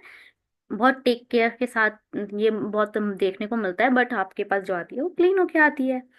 हेपेटाइटिस बी और सी वायरस का इन्फेक्शन हो रखा हो उसमें, एल्कोहलिक सिरोसिस के केस में देखने को मिलता है। Parasite infection like liver fluke उस केस में देखने को मिल सकता है। जो लोग स्मोकिंग करते हैं उनमें देखने को मिल सकता है। ठीक है, आप कोई भी 4-5 याद कर सकते हैं, ये सारी याद करना जरूरी नहीं है। हिपैटिक एडिनोमा जो है कल को अपने आप ही मैलिग्नेंट ट्यूमर में कन्वर्ट हो सकता है। और यहाँ पे क्या बोल रखा है, एनवायरमेंटल रिलेटेड केमिकल्स भी है like DDT, nitrites and nitrates related food products, इनकी वजह से भी ये देखने को मिल सकता है। ट्राइक्लोरोइथाइलिन मतलब ड्राई क्लीनिंग सॉल्वेंट्स जो होते हैं उनकी वजह से हो सकता है। Biphenyl carbon tetra chloride, herbicide, solvent like dioxin, इनकी वजह से भी ये देखने को मिल सकता है। ठीक है, तो ये सबसे इम्पोर्टेंट है, एक आप ये याद रखिएगा और ये दो तो है ही। तो ये इतना इनफ रख लेंगे ना, इतना काफी है। एक ये कर लीजिए, एक ये कर लीजिए। हिपैटिक एडिनोमा बाद में अपने आप कन्वर्ट हो जाता है, एल्कोहलिक सिरोसिस और हेपेटाइटिस बी एंड सी और एफ्लाटॉक्सिन। तो ये इंपॉर्टेंट है, इतने याद हो जाए, दैट्स इट। अब देखते हैं कोलेंजियोकार्सिनोमा के केस में liver cirrhosis, haemochromatosis, chronic cholestasis, congenital cystic disease हो गई हो किसी को लीवर की, या फिर इन्फेक्शन हो गया हो कॉलोन क्लोनोर क्लोन क्लोन ऑर्चिस साइनेसिस का, ये इन्फेक्शन इसका हो रखा है, ये एक ऑर्गेनिज्म दे रखा है कॉलोन ऑर्चिस साइनेसिस, इसका इन्फेक्शन हो गया हो, या फिर लिवर सिरोसिस की वजह से यहाँ भी देखने को मिल सकता है, या हीमोक्रोमेटिस क्रोमेटोसिस हो गया हो, क्रॉनिक कोलिस्टेसिस हो रखा हो, या लीवर में कोई कंजेनाइटल सिस्टिक डिजीज पहले से ही आपके है तो भी ये देखने को मिल सकता है। ठीक है, तो आप कोई भी अपनी मर्जी की इटियोलॉजी याद रख सकते हैं इसमें। ठीक है, लिवर सिरोसिस इजी इजी कोई भी आप 2-4 लिख दीजिए, इनफ मार्क्स मिल जाएंगे। अब देखिए क्लिनिकल फीचर्स क्या है। क्लिनिकल फीचर बता रखा है, इसमें भी सब में सेम ही होगा, लीवर के डिजीज हैं सब में मोस्टली सेम ही मिलेगा ना। पेन आपको देखने को मिलेगा राइट हाइपोकॉन्ड्रिक रीजन में, हाँ भूख आपकी मर जाती है, वेट लॉस देखने को मिलेगा, ये बोल रखा है किस केस में, हिपैटोकार्सिनोमा के केस में। यहाँ पे आपका लिवर अब स्मूथ की जगह हार्ड, इरेगुलर हो जाएगा, ठीक है, और मैसिवली एनलार्ज हो सकता है। और सिरोटिक लीवर अगर है तो वहाँ पे आपको नोड्यूल्स फॉर्म बने हुए भी दिख सकते हैं। जॉन्डिस भी आपको बहुत इजीली यहाँ देखने को मिलेगा, ठीक है। और साथ में क्या बता रखा है, एसाइटिस यहाँ पे मिलता ही मिलता है, स्प्लीनोमेगेली मिल सकती है, पोर्टल हाइपरटेंशन भी आपको यहाँ देखने को मिल सकते हैं। जो पोर्टल हाइपरटेंशन में क्लिनिकल फीचर्स देखने को मिलेंगे वो यहाँ पे भी दिखेंगे। पोर्टल हाइपरटेंशन जो है हम आगे अभी कवर करेंगे, उसमें जो फीचर्स हैं आप यहाँ पे भी लिख सकते हैं। हिपैटिक थ्रिल और ब्रूट आपको सुनाई देगा, यहाँ पे आपको आपको हिपैटिक थ्रिल्स साउंड्स हैं जो आपको सुनाई देगी। फीवर जो है वो भी यहाँ पे प्रेजेंट हो सकता है। और क्रॉनिक लिवर डिजीज के जो फीचर्स होता है, लाइक किसी को जॉन्डिस मिलता है, वेन्स वहाँ की डायलेटेड होती है, ठीक है, गायनेकोमेस्टिया देखने को मिल सकता है, पाल्मर अरिथमा देखने को मिल सकता है। आप अपनी मर्जी से लिख सकते हैं। ये भी लीवर फेलियर्स आपको देखने को मिल सकते हैं बहुत से केसेस में। और गैस्ट्रो इंटेस्टाइनल ब्लीडिंग जो है इसकी प्रेजेंटेशन कह सकते हैं। ऐसा क्यों? क्योंकि इसमें पोर्टल हाइपरटेंशन में ही क्या हो रहा है, इन्वॉल्व हो जा रहा है ना, आपका पोर्टल हाइपरटेंशन यहाँ पे हो रही है, आपका पोर्टल सर्कुलेशन इन्वॉल्व हो जा रहा है, तो इसकी वजह से आपको गैस्ट्रो इंटेस्टाइनल ब्लीडिंग जो है वो यहाँ पे देखने को मिलेगी। तो एक ये इंपॉर्टेंट है जो आपको दिमाग में रखना है। असाइटिस वाला पॉइंट आप रखिएगा, जॉन्डिस इजी है, लिवर कैसा होगा ये आपको पता नहीं चाहिए, पेन कैसा हो। इसके अलावा आप ये लिख सकते हैं और ये आपकी मर्जी है, ठीक है। तो ये मेन मेन आपको बता दिए। यहाँ पर देख लेते हैं हम कोलेंजियोकार्सिनोमा में। यहाँ पे भी एब्डोमिनल पेन मिलेगा, वेग abdominal pain, fever, pruritus, jaundice, ये यूजुअल सिम्टम्स हैं। और साथ में हिपैटोमेगाली भी थोड़ी बहुत देखने को मिल सकती है, ऐसा भी बोला गया है। तो ये क्लिनिकल फीचर्स ही हैं। आगे चलते हैं हम। स्प्रेड ऑफ ट्यूमर मीन्स कि ये लिवर का जो ट्यूमर है वो कैसे स्प्रेड हुआ। तो ये लिम्फेटिक स्प्रेड भी हो सकता है, ब्लड स्प्रेड भी हो सकता है, डायरेक्ट इन्फिल्ट्रेशन की वजह से भी हो सकता है। देखिए लिम्फेटिक स्प्रेड मतलब वहां की कोई लिम्फ नोड इन्वॉल्व है इस वजह से। तो लिम्फ नोड जो बता रखा है उसके थ्रू ये आ सकती है, एब्डोमिनल लिम्फ नोड इन्वॉल्व हो सकती है, ये बता रखा है। ब्लड स्प्रेड में लंग्स, बोन्स, एड्रिनल ग्लैंड्स तक भी ये जा सकता है, ऐसा बोला है, वहां से भी आ सकता है, ठीक है। यहाँ से अगर यहाँ पे हो गया तो लंग्स बोन्स में जाएगा ही जाएगा, ऐसा बोल रखा है। डायरेक्ट मतलब कि ये डायफ्राग्राम नेबरिंग जो स्ट्रक्चर्स हैं वहां पर भी क्या कर सकता है, स्प्रेड कर सकता है, ठीक है। तो ये चीजें आप नेम लिख देंगे ना, ब्लड स्प्रेड, डायरेक्ट इन्फिल्ट्रेशन, और नाम लिख दो पास के ऑर्गन्स का, तो ऐसे काम चल जाता है। वहीं इन्वेस्टिगेशन की बात करी जाए तो आपको यहाँ पे ब्लड एग्जामिनेशन तो करानी पड़ेगी, ठीक है। अंदर क्या हाई मिल रहा है वो मेंशन नहीं होता, इट्स ओके, बट आप ये जरूर लिख के आएंगे। ट्यूमर मेकर्स आपको रेज मिलेंगे, अल्फा फीटोप्रोटीन AFP आपको रेज मिलेगा, वो बता रखा है यहाँ पे, ये ट्यूमर मेकर है, ओके। और USG कराएंगे तो वहां पे साइज देखने को मिलेगा, मेटास्टेसिस देखने को मिलेगी, CT MRI, radio nucleotide scan, ये इन्वेस्टिगेशन है। नेम मेंशन करिएगा, दैट्स इट। मैनेजमेंट, यहाँ पे आपको सर्जिकली एक्सरसाइज करवाना पड़ेगा, फिर कीमो और रेडियोथेरेपी भी यहाँ पे करवा सकते हैं, ये भी बता रखा है। तो ये मेनली हमारे जो प्राइमरी मैलिग्नेंट जो कार्सिनोमा कह सकते हैं हम, किसके अंदर है, मैलिग्नेंट ट्यूमर के अंदर, वो हमने डिस्कस कर लिया। इसमें हिपैटोकार्सिनोमा और कोलेंजियोकार्सिनोमा आता था, ठीक है। मैनेजमेंट सबकी क्या रहेगी, सेम ही रहेगी, इन्वेस्टिगेशन भी और स्प्रेड भी, मतलब दोनों में ये देखने को मिलता है।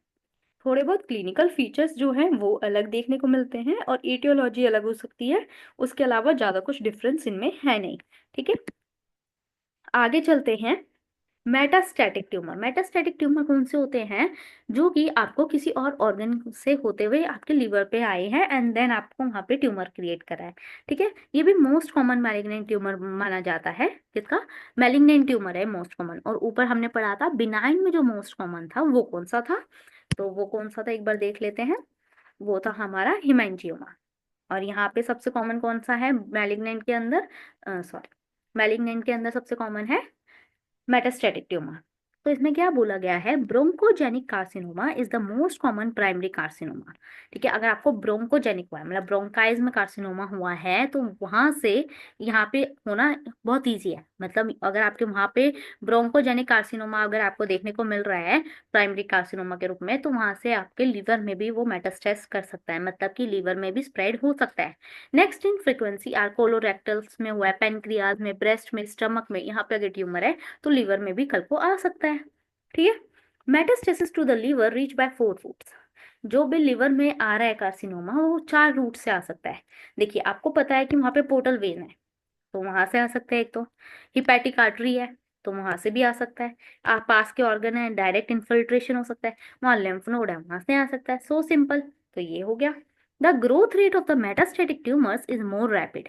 बता रखा है खुद का वहां पे ओरिजिनल लेजन या प्राइमरी रूप में आने से ज्यादा कॉमन कौन सा है, मेटास्टेटिक ट्यूमर यहाँ पे ज्यादा देखने को मिल रहा है, ऐसा बोल रखा है। मेटास्टेसिस इन द लिवर में occur even before the primary lesion is suspected.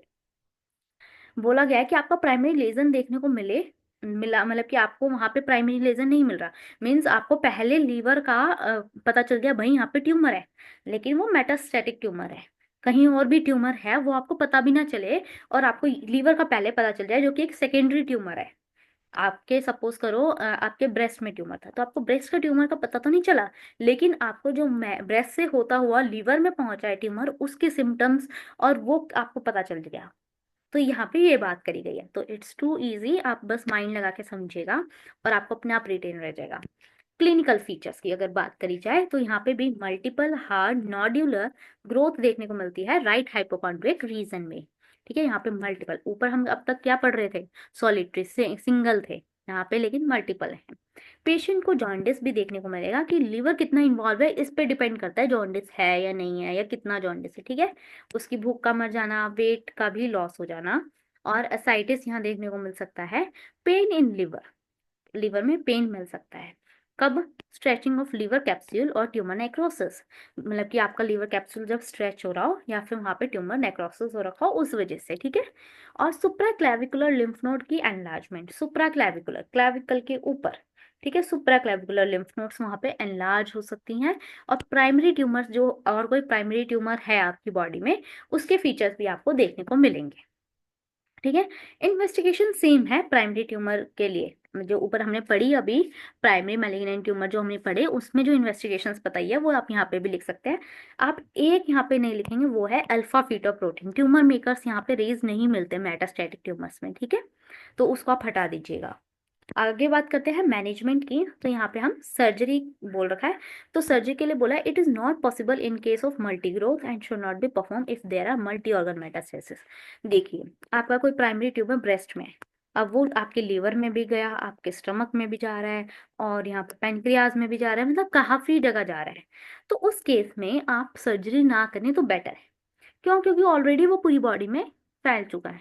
आप कर भी देंगे तो दोबारा होने के चांसेस हैं, क्योंकि बहुत सारे और मल्टीपल ग्रोथ्स हैं, तो इस केस में नहीं करना चाहिए। हाँ, रेडियोथेरेपी और कीमोथेरेपी आप चला सकते हैं। कुछ कीमोथेरेपी के नाम आप लिख सकते हैं। रेडियोथेरेपी तो पता ही है आपको, कीमोथेरेपी ड्रग्स होती हैं वो आप लिख सकते हैं, 5-फ्लोरोयूरेसिल। ठीक है, वो आप लिख सकते हैं यहाँ पे। ओके, तो यहाँ पे हमने जो ट्यूमर है वो भी कवर कर लिए। सर्जरी के पेपर में ट्यूमर्स बहुत कम पूछे जाते हैं, तो इसको आप बस ऐसे एक रीडिंग दे दीजिएगा। मोस्टली ट्यूमर्स जो हैं वो कवर नहीं करे जाते हैं, बहुत कम होता है कि ट्यूमर पेपर में आ रहा है, यूनिवर्सिटी एग्जाम्स में आ रहा है, लेकिन फिर भी हमने एज क्योंकि सिलेबस में था तो एक बार हमने रीडिंग ले ली है। ठीक है, आपको मेन जो रिटेन रखना है ना, उसमें आपको यहाँ पे रिटेन रखना है कि नेम रिटेन रखिए। आपको नेम रिटेन रहेगा ना तो आप लिख पाएंगे। ठीक है, लाइक मेटास्टेटिक ट्यूमर आपको पता होना चाहिए, बिनाइन ट्यूमर होते हैं, मैलिग्नेंट ट्यूमर होते हैं। ठीक है, और फिर मैलिग्नेंट के अंदर आपने पढ़े, जैसे कि प्राइमरी था एक मेटास्टेटिक ट्यूमर था, प्राइमरी के अंदर आपने हिपैटोकार्सिनोमा और कोलेंजियोकार्सिनोमा पढ़ा। ठीक है, अंदर आप थोड़ा बहुत आगे पीछे कर दे, नो प्रॉब्लम, बट आपको मेन नेम पता होने चाहिए। रिवीजन में आपको सबसे पहले नेम याद रखना है। सिमिलरली बिनाइन के अंदर आपने दो पढ़े हैं, हिमेंजियोमा और हिपैटिक एडिनोमा। अब आपको थोड़ा बहुत भी रिमाइंड रह जा रहा है कि भाई हिमेंजियोमा में क्या हो रहा था, कि सॉलिटरी था, मल्टीसेंट्रिक था। ठीक है, क्या थोड़ा बहुत उसमें आप कर रहे थे, यूएसजी सीटी दोनों में करा रहे हैं, एमआरआई दोनों में करा रहे हैं। ठीक है, और आपको पता है कि ये एसिम्टोमेटिक होता है मेनली, जब आप कहीं ऑपरेशन करा रहे हो तब आपको पता चलता है कि भाई यहाँ पर भी कुछ है। ठीक है, यही है। सिमिलरली हिपैटिक एडिनोमा के आपको पता हो थोड़ा सा कि भाई ओसीपी से मेनली हो रहा है। ठीक है, ओसीपी इसका मेन रीजन है, तो मेल्स में नहीं मिलेगा, फीमेल्स में मिलेगा। बाकी इसमें भी वही सेम चीज है कि यूएसजी सीटी एमआरआई कराई जाती है। हैमरेज यहाँ पे ज्यादातर देखने को मिलता है क्योंकि वस्कुलर ट्यूमर है। ठीक है, ऐसे आप रखेंगे तो आपको ये रिटेन रह जाएंगे। तो हमने यहाँ पे ट्यूमर जो है वो कवर कर लिया है। नेक्स्ट जो हम इसके अंदर हमारी डिजीज आती है एनसीएफएम सिलेबस के अकॉर्डिंग, नेक्स्ट इस पॉइंट के अंदर जो डिजीज है वो है पोर्टल हाइपरटेंशन। तो हम यहाँ पे अब पोर्टल हाइपरटेंशन के बारे में डिस्कस करेंगे। Portal hypertension is defined as abnormally high pressure in the portal vein or its tributaries. बोला गया है कि पोर्टल हाइपरटेंशन क्या होता है, जब आपकी पोर्टल वेन्स जो होती है ना, या उसकी ट्रिब्यूटरीज है, उसके फर्दर जो ट्रिब्यूट्स निकल रही होती है, ट्रिब्यूटरीज निकल रही होती है, उनमें प्रेशर क्या होता है, हाई हो जाता है। ठीक है। नॉर्मल पोर्टल वीनस प्रेशर जो होता है वो 5 to 10 mm Hg होता है। अगर 10 mm Hg से ज्यादा हो जाता है तब हम कह देंगे कि पोर्टल हाइपरटेंशन हुआ है।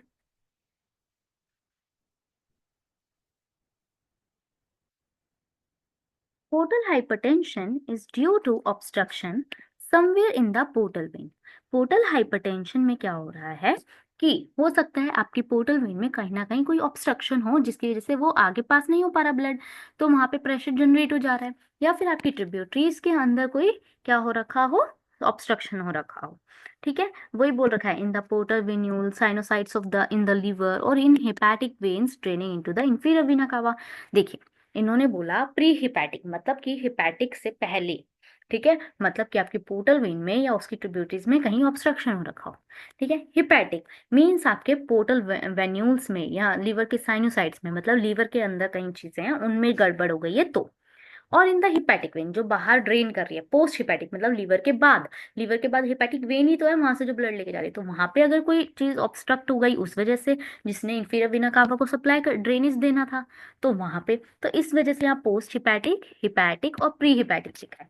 प्री हिपैटिक मतलब लीवर के आने से पहले पहले, मतलब लीवर, अगर ये आपका सपोज करें लीवर है, तो यहाँ पे आपकी गड़बड़ हो गई, फिर लीवर में गड़बड़ हो गई, फिर यहाँ हो गई। अगर यहाँ है तो प्री, यहाँ पे है तो हिपैटिक, और यहाँ है तो पोस्ट हिपैटिक।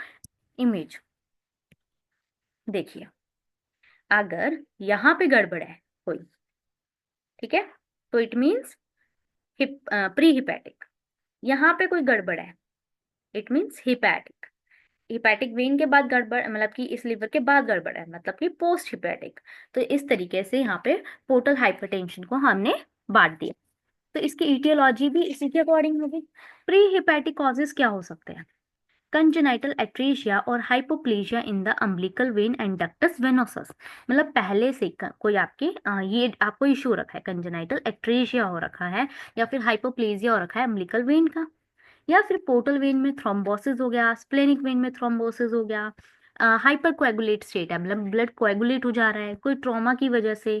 ठीक है, या फिर tumour pressing on the portal vein, मतलब आपको कोई ट्यूमर हो रखा है और वो पोर्टल वेन पे प्रेशर जनरेट कर रहा है, तो इस वजह से भी तो अंदर वो दबेगी पोर्टल वेन, तो प्रेशर जनरेट होगा। लाइक पाइप है, आप पानी छोड़ेंगे नॉर्मल तो ठीक है, आप लेकिन प्रेस करते हैं तो वो पानी भी प्रेशर से जा रहा होता है ना, तो प्रेशर रेज हो जाता है, तो वो बोल रखा है।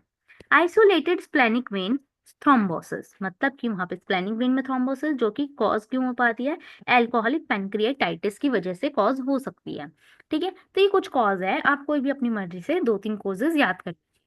ठीक है, हिपैटिक कॉज मतलब कि आपके लिवर में गड़बड़ है, जैसे आपको लिवर सिरोसिस है, फैटी लिवर है, आपने कोई ड्रग ले लिया जो आपके लिवर के लिए अच्छा नहीं था, कोई टॉक्सिसिटी हो गई, लाइक आपको आर्सेनिक की, कॉपर की या विटामिन ए की, आपका कंजेनाइटल हिपैटिक फाइब्रोसिस है पहले से ही, स्टार्टिंग से ही, उस केस में भी सार्किडोसिस हो गया है, विल्सन डिजीज है, अपनी मर्जी के यहाँ पे भी आप याद कर सकते हैं। नीचे एक और दे रखा है, स्काइटो स्काइटोऑस्मियासिस। इसके अंदर क्या होता है, फाइब्रोसिस होना, पोर्टल वीनस रेडिकल्स के टर्मिनल्स पे फाइब्रोसिस हो जाती है। तो आप अपनी मर्जी से एनी 3 और 4 याद कर सकते हैं, सारे याद करने की नीड नहीं है, ये 5 to 7 मार्क्स में ही पूछा जाता है।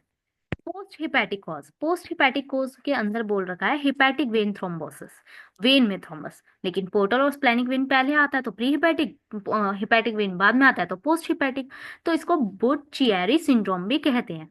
राइट साइड हार्ट फेलियर हो सकता है, और कंस्ट्रक्टिव पेरिकार्डाइटिस भी आपको देखने को मिल सकता है। ठीक है, तो ये इसके पोस्ट हिपैटिक कॉज है, क्योंकि पेरिकार्डाइटिस आपके बाद में ही तो आ रहा है। ठीक है, और राइट हार्ट फेलियर हो गया अपने आप, तो उस वजह से भी हो सकता है, तो हिपैटिक के बाद ही आ रहे हैं, लिवर के बाद ही आ रहे हैं ये सारी कॉज, तो ये भी इसके कॉजेज हो सकते हैं। तो हमने यहाँ पे इटियोलॉजी जो थी वो कवर कर ली। देखिए आगे क्लिनिकल फीचर्स। क्लिनिकल फीचर्स जो आपको देखने को मिलता है पोर्टल हाइपरटेंशन में, ये बहुत इंपॉर्टेंट है। Tried of portal hypertension means अगर किसी को पोर्टल हाइपरटेंशन है तो उसके अंदर ये चीजें मिलेगी, इसोफिगल वेराइसिस, स्प्लीनोमेगाली और असाइटिस। तो ये आप जरूर मेंशन करके आइएगा, आपको अच्छा स्कोर मिलेगा। क्या मेंशन करना है कि पोर्टल हाइपरटेंशन में ट्राइड जो मिल रहा है वो उसमें क्या क्या मिल रहा है, ईसोफेगल वेराइसिस, स्प्लीनोमेगेली एंड असाइटिस। साथ में जॉन्डिस भी मिल सकता है, एंसेफेलोपैथी देखने को मिल सकती है, इन्फेक्शन बार बार हो रहा है ऐसा हो सकता है कोई, वहां पे कोएगुलोपैथी देखने को मिल सकती है, और कैपोट मेड्यूसेई भी देखने को मिल सकता है। मतलब कि एंटीरियर एब्डोमिनल बोन, जो आपका इंटीरियर पोर्शन है एब्डोमिनल, वहां पे स्वेलन वेन्स आपको देखने को मिलेगी। कैपोट मेडुसेई उसे कहते हैं। ठीक है, ये भी बहुत इंपॉर्टेंट एक फीचर है जो आप मेंशन करके आएंगे। ठीक है, जॉन्डिस, फीचर ऑफ एंसेफेलोपैथी और रिकरेंट इन्फेक्शन और कोएगुलोपैथी। ठीक है, यहाँ पे क्लिनिकल फीचर्स हो गए। अब देखते हैं investigations. Obviously blood test, liver function test होएगा ही होएगा। अब वहां पर कोई ऑब्स्ट्रक्शन है या क्या है वो चेक करने के लिए ओजीडी कराया जाता है, ईसोफेगो गैस्ट्रोड्यूडेनोस्कोपी, वहां पे भी हम वो भी करा सकते हैं। एंडोस्कोपी करा सकते हैं देखने के लिए ईसोफिगल वेराइसिस को, हेमरोइड्स हो रखे हैं, ये सारी चीजों को विजुअलाइज करने के लिए। डॉपलर यूएसजी एब्डोमेन करना चाहिए, और लिवर एंजियोग्राफी करी जाती है ताकि हम पोर्टल प्रेशर को मेजर कर सके और विजुलाइज कर सके कि कोई ऐसा तो नहीं है, एबनॉर्मल एनेटमी तो क्रिएट नहीं हो रही है वहां पे, उसके लिए लिवर एंजियोग्राफी करी जाती है। साथ में पोर्टल वीनस प्रेशर जो है उसे भी मेजर करा जाता है, और this can be perform by direct measurement through trans hepatic photography, umbilical veins और स्प्लीनोफोटोग्राफी। ठीक है, किसकी हेल्प से करा जा रहा है, स्प्लीनोफोटोग्राफी, अम्बिलिकल वेन के उसके थ्रू मेजर करके, या फिर ट्रांसहिपैटिक फोटोग्राफी के थ्रू। और लिवर एंजियोग्राफी से भी हम मेजर कर सकते हैं, और एनेटमी एबनॉर्मल है वो भी देख सकते हैं। यूएसजी भी कराना है, लिवर और ब्लड टेस्ट तो है ही है, और ओजीडी करा सकते हैं, ये सब है। तो इन्वेस्टिगेशन हो गई। फर्दर हम चलते हैं मैनेजमेंट पे। देखिए मैनेजमेंट में क्या बोला है, when there is a acute variceal bleeding the management is perform in 3 stage.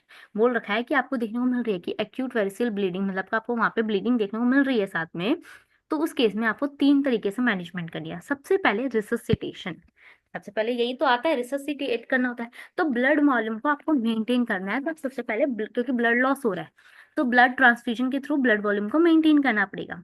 Pulse rate, BP, urine output, इन सबको मॉनिटर करना पड़ेगा। सिडेशंस आपको मतलब देना पड़ेगा, उसको इंजेक्शन लगाना पड़ सकता है विटामिन के का, अगर आपको डिफेक्टिव कोएगुलोपैथी देखने को मिल रही है तो। ठीक है, ये हमने रिससिटेशन में कर दिया। कुछ स्पेसिफिक मेजर्स बता रखे हैं, लाइक सबसे पहले आपको इसोफिगल वेराइसिस जो रखा है उसको ही ट्रीट करना है, तो उसके लिए आपको उसको वेसोप्रेसिन मतलब कि वेसो कंस्ट्रिक्टर्स देने पड़ेंगे, ताकि उसकी जो वेसल्स हैं वो कंस्ट्रिक्ट हो सके। तो आप उस यहाँ पे क्या कर सकते हैं, इसोफिगल ट्रीटमेंट के लिए और इंजेक्शन दे सकते हैं स्क्लेरोसिन सॉल्यूशन का, और बैलून टेम्पोनिक भी यहाँ पे यूज कर सकते हैं। ठीक है, तो ये इंपॉर्टेंट है वेरिकोसील को ट्रीट करना। आगे दे रखा है प्रिवेंशन ऑफ हिपैटिक एंसेफेलोपैथी। आपको हिपैटिक एंसेफेलोपैथी ना हो जाए इसलिए प्रिवेंशन पहले ही बोला गया है कि माइल्ड पुरगेटिव्स का यूज करना चाहिए आपके ब्लड्स को क्लियर करने के लिए from gut that makes ammonium formation in gut and further encephalopathy. देखिए यहाँ पे क्या बोला गया है कि आपको माइल्ड पुरगेटिव्स देने हैं। क्यों देने हैं, ताकि आपका ब्लड जो है वो क्लियर हो सके। ठीक है, आपकी गट्स में जो ब्लड जा रहा है ये सारी चीजें क्लियर हो सके, क्योंकि वो कल को क्या कर सकते हैं, आपकी गट में अमोनिया का फॉर्मेशन कर सकते हैं, और फर्दर एंसेफेलोपैथी आपको हो सकती है। तो इस चीज को रोकने के लिए माइल्ड पुरगेटिव्स देने होते हैं। ट्रीटमेंट ऑफ असाइटिस, असाइटिस भी देखने को मिल रहा था तो उसको भी तो ट्रीट करना पड़ेगा। अगर कोई पेशेंट असाइटिस के साथ आ रहा है साथ में, तो उस केस में आपको सोडियम इंटेक जो है उसको रोक देना है। ठीक है, और स्पायरोनोलैक्टन, स्पायरोनोलैक्टोन आपको यहाँ पे देनी चाहिए, ये बता रखा है। तो स्पेसिफिक मेजर्स में नॉर्मली इसोफिगल वायरस से आपको मिल रहा था ट्राइड में, असाइटिस आपको मिल रहा था, आप ये दो भी लिख देंगे इनफ है। और साथ में आपको क्या मिल रहा था ट्राइड के अंदर, स्प्लेनोमेगेली मिल रही थी। ठीक है, तो आप इन चीजों को ठीक कर सकते हैं अगर पेशेंट इन सारे ट्राइड्स के साथ आ रहा है। ठीक है, और ब्लड ब्लीडिंग हो रही है तो उस केस में आपको ब्लीडिंग को रोकना है। ठीक है, कैसे रोक सकते हैं आप, सबसे पहले आपको ब्लड कम हो रहा है तो ब्लड वॉल्यूम के लिए ट्रांसफ्यूजन कराइए, पल्स रेट, बीपी सब चीज देखिए, और डिफेक्टिव कोएगुलोपैथी है तो विटामिन के का इंजेक्शन दे दीजिए। So simple. अब देखिए मेजर्स टू पोर्टल हाइपरटेंशन में मेन रोल तो पोर्टल प्रेशर का ही है। जो पोर्टल वेन में प्रेशर है वो ज्यादा है, तो उसको रिड्यूस करने के लिए भी तो आपको कुछ करना पड़ेगा। तो उसको रिड्यूस करने के लिए आपको क्या देना होता है, प्रोपेनानोल, नेडोरोल, आइसोसोर्बाइड 5 मोनोनाइट्रेट। ये इंपॉर्टेंट है, प्लीज इसे मेंशन करके आइएगा। सर्जरी के केस में बोला है पोर्टो सिस्टेमिक शंट ऑपरेशन आपको यहाँ करना होता है। पोर्टो सिस्टेमिक शंट ऑपरेशन है क्या, उसमें यही आता है, टिप्स ही आता है। इसके अंदर बोला है transjugular intrahepatic porto systemic shunt, stent shunt, मतलब ये इसकी फुल फॉर्म है। ठीक है, टिप्स की फुल फॉर्म है। इसके अंदर करा क्या जाता है, देखिए। It is use if all other earlier method, मतलब कि ऊपर जितने भी हमने मेंशन करे वो सारे मेथड फेल हो गए ट्रीट करने में। आपने ड्रग भी दे दी फिर भी प्रेशर डाउन नहीं हो रहा, तो उस केस में ये करा जाता है। करना क्या होता है इस केस में, आपको इसमें करना ये है कि इट कॉमनली कंट्रोल, ये करता क्या है, टिप्स अगर आप ये शंट लगा देते हैं तो ये आपका जो एक्यूट ब्लीडिंग है ना उसको भी रोक देता है, आपकी ब्लीडिंग नहीं होगी। ठीक है, जो आपकी कंट्रोल अनकंट्रोल ब्लीडिंग हुए जा रही थी ना वो रुक जाएगी, और पोर्टल प्रेशर जो है वो रिड्यूस हो जाएगा। कैसे रिड्यूस हो जाएगा, क्योंकि आप जो शंट लगा रहे हैं वो कहाँ लगा रहे हैं, पोर्टल और सिस्टमिक सर्कुलेशन के बीच में लगा रहे हैं। तो जो कुछ प्रेशर जो पोर्टल का था वो कहाँ शिफ्ट हो जाता है, सिस्टमिक सर्कुलेशन में शिफ्ट हो जाएगा। तो इस वजह से आपको आपका जो प्रेशर है वो भी रिड्यूस हो जाएगा। तो इसमें हमें ये करना पड़ता है। इसकी इमेज है, देखिए, ये रहा transjugular, sorry, transjugular hepatic intrahepatic porto systemic shunt TIPS. यहाँ पे कई बार कोई जने ऐसे लिखते हैं, यहाँ पे स्टेंट शंट भी लिख दिया जाता है, तो एसएस के लिए लिखा जाता है। देखिए यहाँ पर आपका ये हिपैटिक वेन है, ठीक है, और ये आपकी पोर्टल वेन है।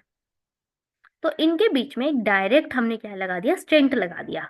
तो इसको हमने क्या बोल दिया, ट्रांसजुगुलर इंट्राहिपैटिक। अंदर हिपैटिक वाले रीजन में ही हो रहा है, ये लिवर की इधर ही हो रहा है, तो इस वजह से पोर्टल पोर्टल वेन के और सिस्टमिक सर्कुलेशन जो हो रही है हिपैटिक वेन के थ्रू, उसके बीच में डायरेक्ट स्टंट जो है वो लगा देते हैं। इस वजह से इसको क्या बोला जाता है, ट्रांसजुगुलर इंट्राहिपैटिक पोर्टोसिस्टेमिक शंट बोला जा रहा है।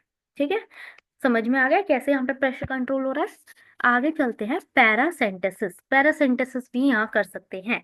पैरासेंटेसिस से आप क्या समझते हैं, चलिए देखते हैं पैरासेंटेसिस क्या होता है। पैरासेंट, अब देखो आपके यहाँ पे फ्लूइड बढ़ रहा है बहुत ज्यादा, हमने देखा था ना साइटिस देखने को मिल रहा है, तो इसलिए इसको ड्रेन करना होता है। तो ड्रेन करने के लिए यहाँ पे क्या करा जाता है, एक ड्रेनेज सिस्टम क्रिएट करा जाता है। इस निडल के थ्रू आपके एब्डोमिनल ऑर्गन्स के यहाँ पे फ्लूइड जो भी बढ़ा हुआ था उसे ड्रेन करा जाता है एक जगह पे, तो इसी को हम बोलते हैं पैरासेंटेसिस। ठीक है, आगे देखिए, लीवर ट्रांसप्लांटेशन। लीवर ट्रांसप्लांटेशन कब करनी होती है, liver transplantation plant sorry liver transplant जो है वो पॉपुलर है मेनली जब सिरोसिस भी है और वेरिसिस भी है, तो उस केस में हम लीवर ट्रांसप्लांट कर देते हैं। ठीक है, और सबसे लास्ट और फाइनल मेथड है, जब किसी से काम नहीं हो रहा तो ये करना ही पड़ेगा। ठीक है, लेकिन इसके लिए डोनर जो है अवेलेबल होना और कॉस्ट जो है वो बहुत ज्यादा लगती है, तो इसका एक मेन साइड इफेक्ट कह लो या फिर एक कौन कह प्रो कौन कह सकते हैं कौन है, वो यही है। Okay, otherwise liver transplantation last option जो है वो सबसे बेस्ट है। अगर इन चीजों से ट्रीट नहीं हो रहा तो हम ये करेंगे। तो यहाँ पे हमने पोर्टल हाइपरटेंशन जो है वो हमने देख लिया। ठीक है, हमें प्रेशर को रिड्यूस करना होता है, साथ में कोई ब्लीडिंग हो रही है तो स्पेसिफिक मेजर्स लेने पड़ते हैं, साथ में कुछ हमें वो बता रखे हैं, लाइक आपको इसोफेगल वेराइसिस हो रखा है, एसाइटिस हो रखा है, उनको ट्रीट करो साथ में, और पेशेंट ब्लीडिंग के साथ आ रहा है तो रिससिटेट करना पड़ता है, तो वो बता रखा है।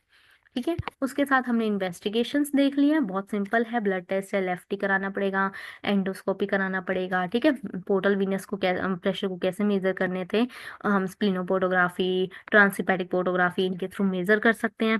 फिर इसमें कैपुट मेड्यूसेई देखने को मिल रहा है, ट्राइड देखने को मिल रहा है, ये आपको रिमाइंड रखना है मेन। जॉन्डिस ये सब तो आप लिख ही देंगे अपने आप। और इसके जो सिम्टम्स एटियोलॉजी है वो हमने 3 पार्ट में बांटी है, प्री हिपैटिक, हिपैटिक और पोस्ट हिपैटिक। ठीक है, और कितना नॉर्मल होता है, इससे अबव चला गया 10 mm से तो पोर्टल हाइपरटेंशन हो सकता है, ये हमने देखा। तो यहाँ पे पोर्टल हाइपरटेंशन जो है वो भी हमने कवर कर लिया। ठीक है, अब जो हमारा जो इस टॉपिक के अंदर एक और डिजीज थी वो है हिपैटोमेगैली। अब हमने हिपैटोमेगैली कवर करनी है।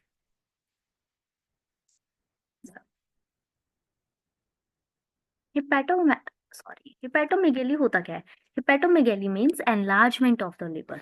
लिवर जब क्या हो जाता है, एनलार्ज हो जाता है, उसी को हिपैटोमेगेली कहते हैं। क्या बोला गया है, the liver edges is normally palpable in children. Children में ना हम लिवर एजेस जो होते हैं, कॉर्नर्स होते हैं, वो फील कर पाते हैं, या फिर थिन एडल्ट्स में भी हम फील कर पाते हैं। लेकिन कुछ पेशेंट्स ऐसे होते हैं जिसमें ओनली राइट लोब ही लिवर का क्या हो पाता है, पाल्पेबल हो पाता है, ठीक है। और इसके जो एजेस होते हैं वो स्मूथ, यूनिफॉर्म और नॉन टेंडर होते हैं, ऐसा बताया गया है। देखिए, the most common cause of hepatomegaly, hepatomegaly के मोस्ट कॉमन कॉज क्या है, अल्कोहलिक लिवर डिजीज। किसी ने अल्कोहल ले ली तो उसकी वजह से अल्कोहलिक सिरोसिस होता है, ये किसका मेन डिजीज कहते हैं, मैलिग्नेंसी हो गई है कोई, ठीक है, या फिर कंजेस्टिव कार्डियक फेलियर्स हैं, तो ये मेन हिपेटोमेगेली के कॉजेज होते हैं, ठीक है। देखिए, हिपेटोमेगेली की इटियोलॉजी क्या है। हिपेटोमेगेली में हमें इन्फेक्शन की वजह से भी हिपेटोमेगेली हो सकती है, तो कौन से इन्फेक्शंस, लाइक वायरल हेपेटाइटिस, किसी को मलेरिया हो गया हो, किसी को वहां पे पायोजेनिक या एमेबिक एप्सिस हमने पढ़े, लीवर एप्सिस वो रखे हो, तो एक तरीके से वो इन्फेक्शन की वजह से ही थे, तो इटियोलॉजी में आप यहाँ पे भी लिख सकते हैं। कंजेस्टिव मीन्स कुछ कंजेशन हो रही है, किस वजह से हो सकती है, आपके राइट वेंट्रिकुलर फेलियर हो गया हो, या फिर आपको कंजेस्टिव कार्डियक फेलियर हो गया हो, बुच-चियर सिंड्रोम हो गया हो, उसमें भी तो आपका हेपेटिक वेन में क्या हो रही थी, थ्रोम्बोसिस हो रही थी, कंस्ट्रक्टिव पेरिकार्डाइटिस, तो कंजेशन हो जा रहा है, कंजेस्टिव हो जा रही है, रुक जा रहा है कुछ वजह से, तो उस केस में भी यहाँ पे एटियोलॉजी हम बोल सकते हैं देखने को मिल सकती है हेपेटोमेगैली के केस में। और बाइलरी डिजीज हो, बाइलरी मीन्स बाइल से रिलेटेड, बाइल डक्ट से रिलेटेड, ठीक है। तो एक्स्ट्रा हिपैटिक ऑब्स्ट्रक्शन मतलब हिपैटिक के अलावा कहीं आसपास क्या होना, ऑब्स्ट्रक्शन हो जाना, ठीक है, किस वजह से हो सकता है, पेनक्रियाटिक कैंसर की वजह से, या कोलेंजियोकार्सिनोमा हमने पढ़ा था ना लीवर में, उसमें क्या हो रहा था, वहां पे भी तो हमारा जो जनरेट हो रही थी वो डक्ट्स की वजह से ही तो जनरेट हो रही थी, कि डक्ट्स में कोई क्या हो रही है, ऑब्स्ट्रक्शन हो गई, उस वजह से हो सकता था। तो सिमिलरली बाइलरी डिजीज में ये आ गया, प्राइमरी बाइलरी सिरोसिस हो गया, उस वजह से भी हो सकता है, तो ये एक इटियोलॉजी बन गई।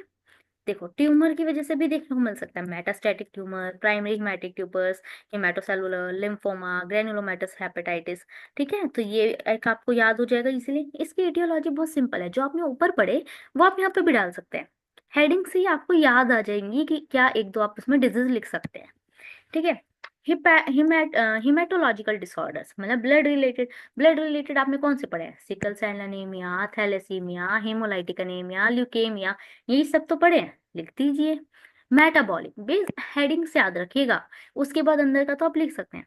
मेटाबॉलिक में क्या है, ग्लाइसोजन स्टोरेज डिजीज, ग्लाइकोजन जो है उसको स्टोर करने वाली कोई डिजीज हो गई, विल्सन डिजीज हो गई, non alcoholic fatty liver disease, non alcoholic है लेकिन फैटी लिवर डिजीज है, डायबिटीज मेलाइटस हो गई जो कि फैटी लिवर से एसोसिएटेड थी, तो उस केस में भी आपको हिपेटोमेगेली मिल सकती है, ठीक है। टॉक्सिक ड्रग रिलेटेड मतलब कि ड्रग से related, alcoholic liver disease, acute alcoholism hepatitis and alcoholic fatty liver, ठीक है, बता रखा है कि अल्कोहलिक लिवर डिजीज कोई हो रखी है उस केस में, जैसे कि acute alcoholic hepatitis, alcoholic fatty liver, उस केस में भी हो सकता है, टॉक्सिसिटी की वजह से तो हुआ अल्कोहल की।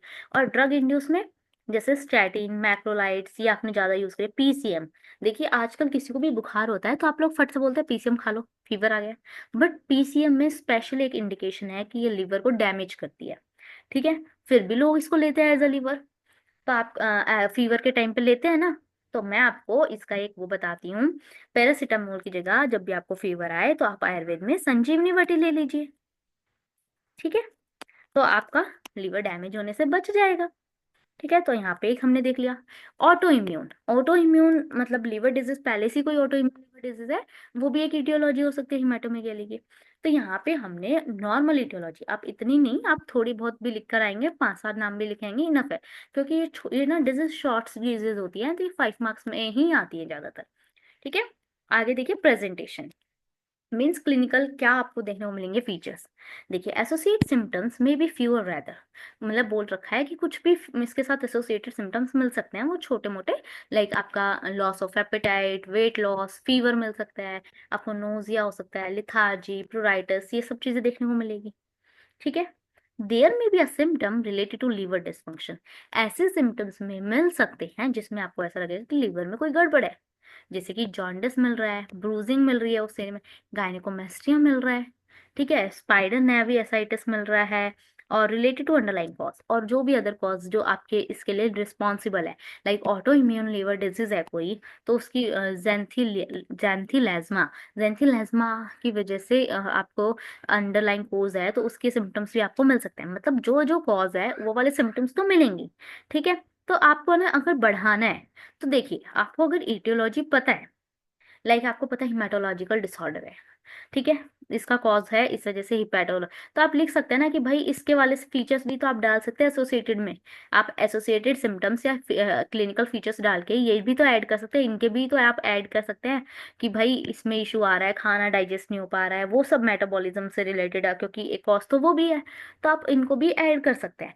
अपने ट्यूमर में जो ऊपर क्लिनिकल फीचर्स पड़े वो भी आप ऐड कर सकते हैं, क्योंकि ट्यूमर भी एक इसकी etiology है, तो एसोसिएटेड सिम्टम्स तो वो भी मिलेंगे, है ना, सिंपल, बस माइंड ही लगाना है। तो आपने दिमाग लगा के वो प्रेजेंटेशन या क्लिनिकल फीचर्स को एक्सटेंड कर लेना है, ठीक है। आगे क्या बोला है, एग्जामिनेशन पर एब्डोमेन, आप क्या करते हैं, इधर एग्जामिनेशन करते हैं, क्या बता रखा है देखो, स्मूथ हिमेटोमेगेली सजेस्ट, अगर स्मूथ हिमेटोमेगेली मिल रही है तो hepatitis, chronic heart failure, sarcoid, early alcoholism, cirrhosis, tricuspid incompetence या विद पल्सेटाइल लीवर, ये सारे कॉज हो सकते हैं। वहीं क्रैगी हिमेटोमेगेलिया तो उसमें प्राइमरी हिमेटोमा या फिर सेकेंडरी ट्यूमर्स होने के चांसेस होते हैं। A small liver is typical in late cirrhosis, जब बहुत टाइम हो गया होता है ना सिरोसिस को, तब उस कंडीशन में देखने को मिलता है, या फिर नोडुलर सिरोसिस के केस में मिल सकता है। Typically produce a small Shankar liver not a large cracky one, तो इस केस में आपको लिवर ना बिल्कुल ऐसे छोटा सा मिलेगा, ठीक है। तो वो कब मिलता है, जब नोडुलर सिरोसिस हो, लेट सिरोसिस हो, उस केस में देखने को मिलेगा। तो एग्जामिनेशन कैसे करते हैं, तो वो हम थोड़ा सा देख लेते हैं एक बारी। देखिए एग्जामिनेशन के लिए यहाँ बोला हुआ है, देखिए एक क्लासिकल मेथड होता है, इसमें क्या करते हैं, हम पेशेंट को लेटाते हैं, पेशेंट को लेटाने के बाद देखिए, orient your hand so that finger are रफली parallel to the right costal margin, आपने उसको लेटाया और उसका आपका ये इसका ये राइट कोस्टल मार्जिन पे आपने हैंड रखा हुआ है, ठीक है। पेशेंट को बोलते हैं कि आप अंदर सांस लीजिए। अगर लिवर एनलार्ज है, बड़ा हुआ है, तो लिवर एजेस जो होते हैं ना, will hit the side of your index finger, आपके यहाँ पर आपको हिट करेंगे इंडेक्स फिंगर के साइड्स में, ठीक है। As the liver move caudally, ठीक है, क्योंकि आप सांस लेता है तो ऊपर की तरफ से वो मूव करता है, इस वजह से, ठीक है। The liver is palpate as the patient inspire, ठीक है, क्योंकि डायफ्राग्राम ऊपर को मूव करता है, तो वो मूविंग इन, जब आप इंस्पायर ऐसे सांस ले रहे हैं ना, तो वो अंदर जा रहा होता है ना सांस, तो उसकी वजह से प्रेशर जनरेट होता है, लीवर को वो एकदम से नीचे को क्या करता है, पुश करता है, तो इस वजह से यहाँ पे आपको देखने को मिलेगा, देखिए, orient your hand so that the finger are रफली parallel to the right costal margin, ask the patient to breathe in, if the liver is enlarged, the liver edge will hit the side of your index finger as the liver moves caudally, you feel it through the abdominal wall. The liver is palpated as the patient inspires. This is because the diaphragm moving inferiorly. जब भी आप सांस लेते हैं तो diaphragm नीचे को गया, जिसने लीवर को थोड़ा नीचे की तरफ पुश किया, तो इसलिए क्लासिकल मेथड है पल्पेशन का। एक होता है डिपिंग मेथड, इसमें क्या बोला जा रहा है, इन पेशेंट विद असाइटिस, अगर पेशेंट असाइटिस के साथ है तो ये थोड़ा सा एजेस को फील करना मुश्किल हो जाता है, क्योंकि फ्लूइड भरा हुआ है, तो आपको क्या करना होता है, एब्डोमेन पे, अपर एब्डोमेन पे अपना हैंड को रखना होता है, देखिए कैसे रखा है, रैपिडली फ्लेक्स योर मेटाकार्पोफैलेंजियल जॉइंट्स, आपके आपको अपने मेटाकार्पोफैलेंजियल जॉइंट को ऐसे फ्लेक्स करना है, you know extension of flex, तो फ्लेक्स इज लाइक डाउन, ऐसे रखना है, देख लिया आप यहाँ पे इमेज देख लिया है, ठीक है, so that your fingers suddenly dip into the patient's abdomen, ताकि आपकी जो फिंगर्स है वो ऐसे घुस जाती हैं पेशेंट के एब्डोमेन पे, the finger will displacing the underlying fluid and hit the liver, तो वो क्या करता है, उसको जो फ्लूइड अंदर है उसको क्या करेगा, हटा देगा, और आपके जो लीवर है ना, उस पे आप ऐसे टच कर पाएंगे, जिसने जो कि मास को क्या कर देता है, कंफर्म कर देता है कि ऐसे यहाँ पे कुछ है, कि लिवर जैसा कुछ प्रेजेंट है, आपको फील हो जाएगा, तो इसको बोलते हैं डिपिंग मेथड, ठीक है। ये देखिए डिपिंग मेथड में आपने फ्लेक्स कर रखी है फिंगर्स को, थोड़ा सा ऐसे कर रखा है ना, एक्सटेंड होता है फैलाना, ऐसे जब हम एकदम खींचते हैं, फ्लैंक थोड़ा सा डाउन कर रखा होता है। एक इसमें ना हुक मेथड होता है, जिसमें आपने फिंग ऐसे रखनी होती है, हुक की शेप आपको फील होगी, देखिए यहाँ पे कितनी इजीली आपको देखने को मिल रहा है, ठीक है। तो यहाँ पे हमने पाल्पेशन कैसे करनी है वो चीजें देख ली। चलिए आगे बढ़ते हैं कि इन्वेस्टिगेशन कैसे होती है। तो यहाँ पे इन्वेस्टिगेशन में आप सीबीसी, एलएफटी, क्लॉटिंग टाइम, ये सारी चीजें देखेंगे, ठीक है। S urea, S creatinine, serum urea और सीरम क्रेटेनाइन भी आप चेक करेंगे। ट्यूमर ना हो तो ट्यूमर मेकर्स देखेंगे, यूएसजी कराएंगे, वही सब कॉमन है, आप इजीली लिख सकते हैं, ठीक है। अब इसकी मैनेजमेंट, देखिए इसमें मेन काम ना कॉजेज का है, ईटियोलॉजी का है। तो आपको ईटियोलॉजी को पहचान कर उसको ही ट्रीट करना है, हिपैटोमेगैली अपने आप ठीक हो जाएगी। तो इसकी मैनेजमेंट सो सिंपल कि मैनेजमेंट जो है हिपैटोमेगैली की वो डिपेंड करती है अंडरलाइन कॉज पे। तो उसको ट्रीट कर दीजिए, वो अपने आप सही हो जाएगा। ठीक है, तो यहाँ पर हमने जो है टॉपिक कंप्लीट कर लिया है हिपैटोमेगैली। तो यहाँ पे हमने कवर कर लिया है हिमेटोमेगैली भी। और ये सारे जो बस इस पार्ट में जो मतलब ये जो पॉइंट था डिजीज ऑफ लीवर, इसके अंदर यही डिजीज थी। तो हमने ये सारी डिजीज कवर कर लिया। एक बार आप इमेजेस देख लीजिए। देखिए यहाँ पे क्या बोला गया है कि नॉर्मल लीवर है, जब सिरोटिक होता है ना तो ऐसे होगा। फिर ये अगर आप देखते हैं ना नॉर्मल लीवर कैसे, अर्ली फैटी लीवर में आपको ऐसा दिखाई देगा। फिर लेट फैटी लीवर जो है वो कैसे दिखाई देगा, ये दिखा रखा है कि सिरोटिक से फर्दर लो ग्रेड नोड्यूलर डिस्प्लेशिया हो सकता है, डिस्प्लेजिया हो गया। फिर हाई ग्रेड नोड्यूलर डिस्प्लेजिया हो गया। और फिर आगे जाके अगर सेलुलर या इम्यून माइक्रो एनवायरनमेंट अल्टर होता है तो हिपैटोसेलुलर कार्सिनोमा आगे जाके हो जाता है। तो वो चीज़ ही यहाँ पे एक्चुअली में दिखा रखी है। देखिए हेल्दी लीवर कैसा दिखता है और डिजीज लीवर कैसा देखने मिलता है। तो ये कलर हमने डिस्कस करा था एनाटॉमी में, तो यहाँ पे भी डिफ्रेंशिएशन हो रहा है। और लीवर की आउटलाइन तो आपने देख ही लिया। और ये भी हमने कवर कर ली है, पैरासेंटेसिस, पाल्पेशन कैसे करनी है। और उसके अलावा जो हमारा ये था शंट था, ये हमने देखा है कि कैसे ये सिस्टेमिक और पोर्टल वाले उसको ज्वाइन करते हुए हमने स्टेंट लगाया है। और ये पोर्टल सर्कुलेशन है, इसमें एक्चुअली में कैसे सर्कुलेशन है वो दिखा रखे है कि small intestine, ascending colon, descending colon, rectum सबसे हमारी इंफीरियर मेसेंट्रिक और सुपीरियर मेसेंट्रिक जो है वो हमारी लेकर आती है और हिपैटिक पोर्टल वेन में जाके वो छोड़ रही है ब्लड को। सारी जगह से स्टमक, हर स्प्लेनिक वेन्स आ रही हैं, हर जगह यहाँ पे आके मिलती है। एंड देन हमारा पोर्टल वेन में जाके सर्कुलेशन लीवर के अंदर होता है। हिपैटिक वेन्स जो है फर्दर लेती है और इंफीरियर वेना कावा में ड्रेनेज करती है, जो कि फर्दर हमारे कहाँ जाता है, लीवर हार्ट में जाता है। तो ये पूरा पोर्टल सर्कुलेशन है। ओके, तो हमने यहाँ पे कवर कर लिया है ये पॉइंट। डिजीज ऑफ लीवर हमारा कवर हो गया है। ठीक है, अगर आपको हमारे नोट्स चाहिए, इनकी पीडीएफ चाहिए, तो आप हमें कांटेक्ट कर सकते हैं इंस्टा पे आप डीएम करिए। जो लिंक है वो हमने डिस्क्रिप्शन बॉक्स पे दे रखा है। अगर आपको वीडियो अच्छी लगी हो तो प्लीज़ लाइक करें, शेयर करें और अपने सभी दोस्तों के साथ इसको शेयर करें ताकि उनके भी यूनिवर्सिटी एग्जाम्स में अच्छे मार्क्स आ सकें। Please subscribe our. Thank you so much for watching.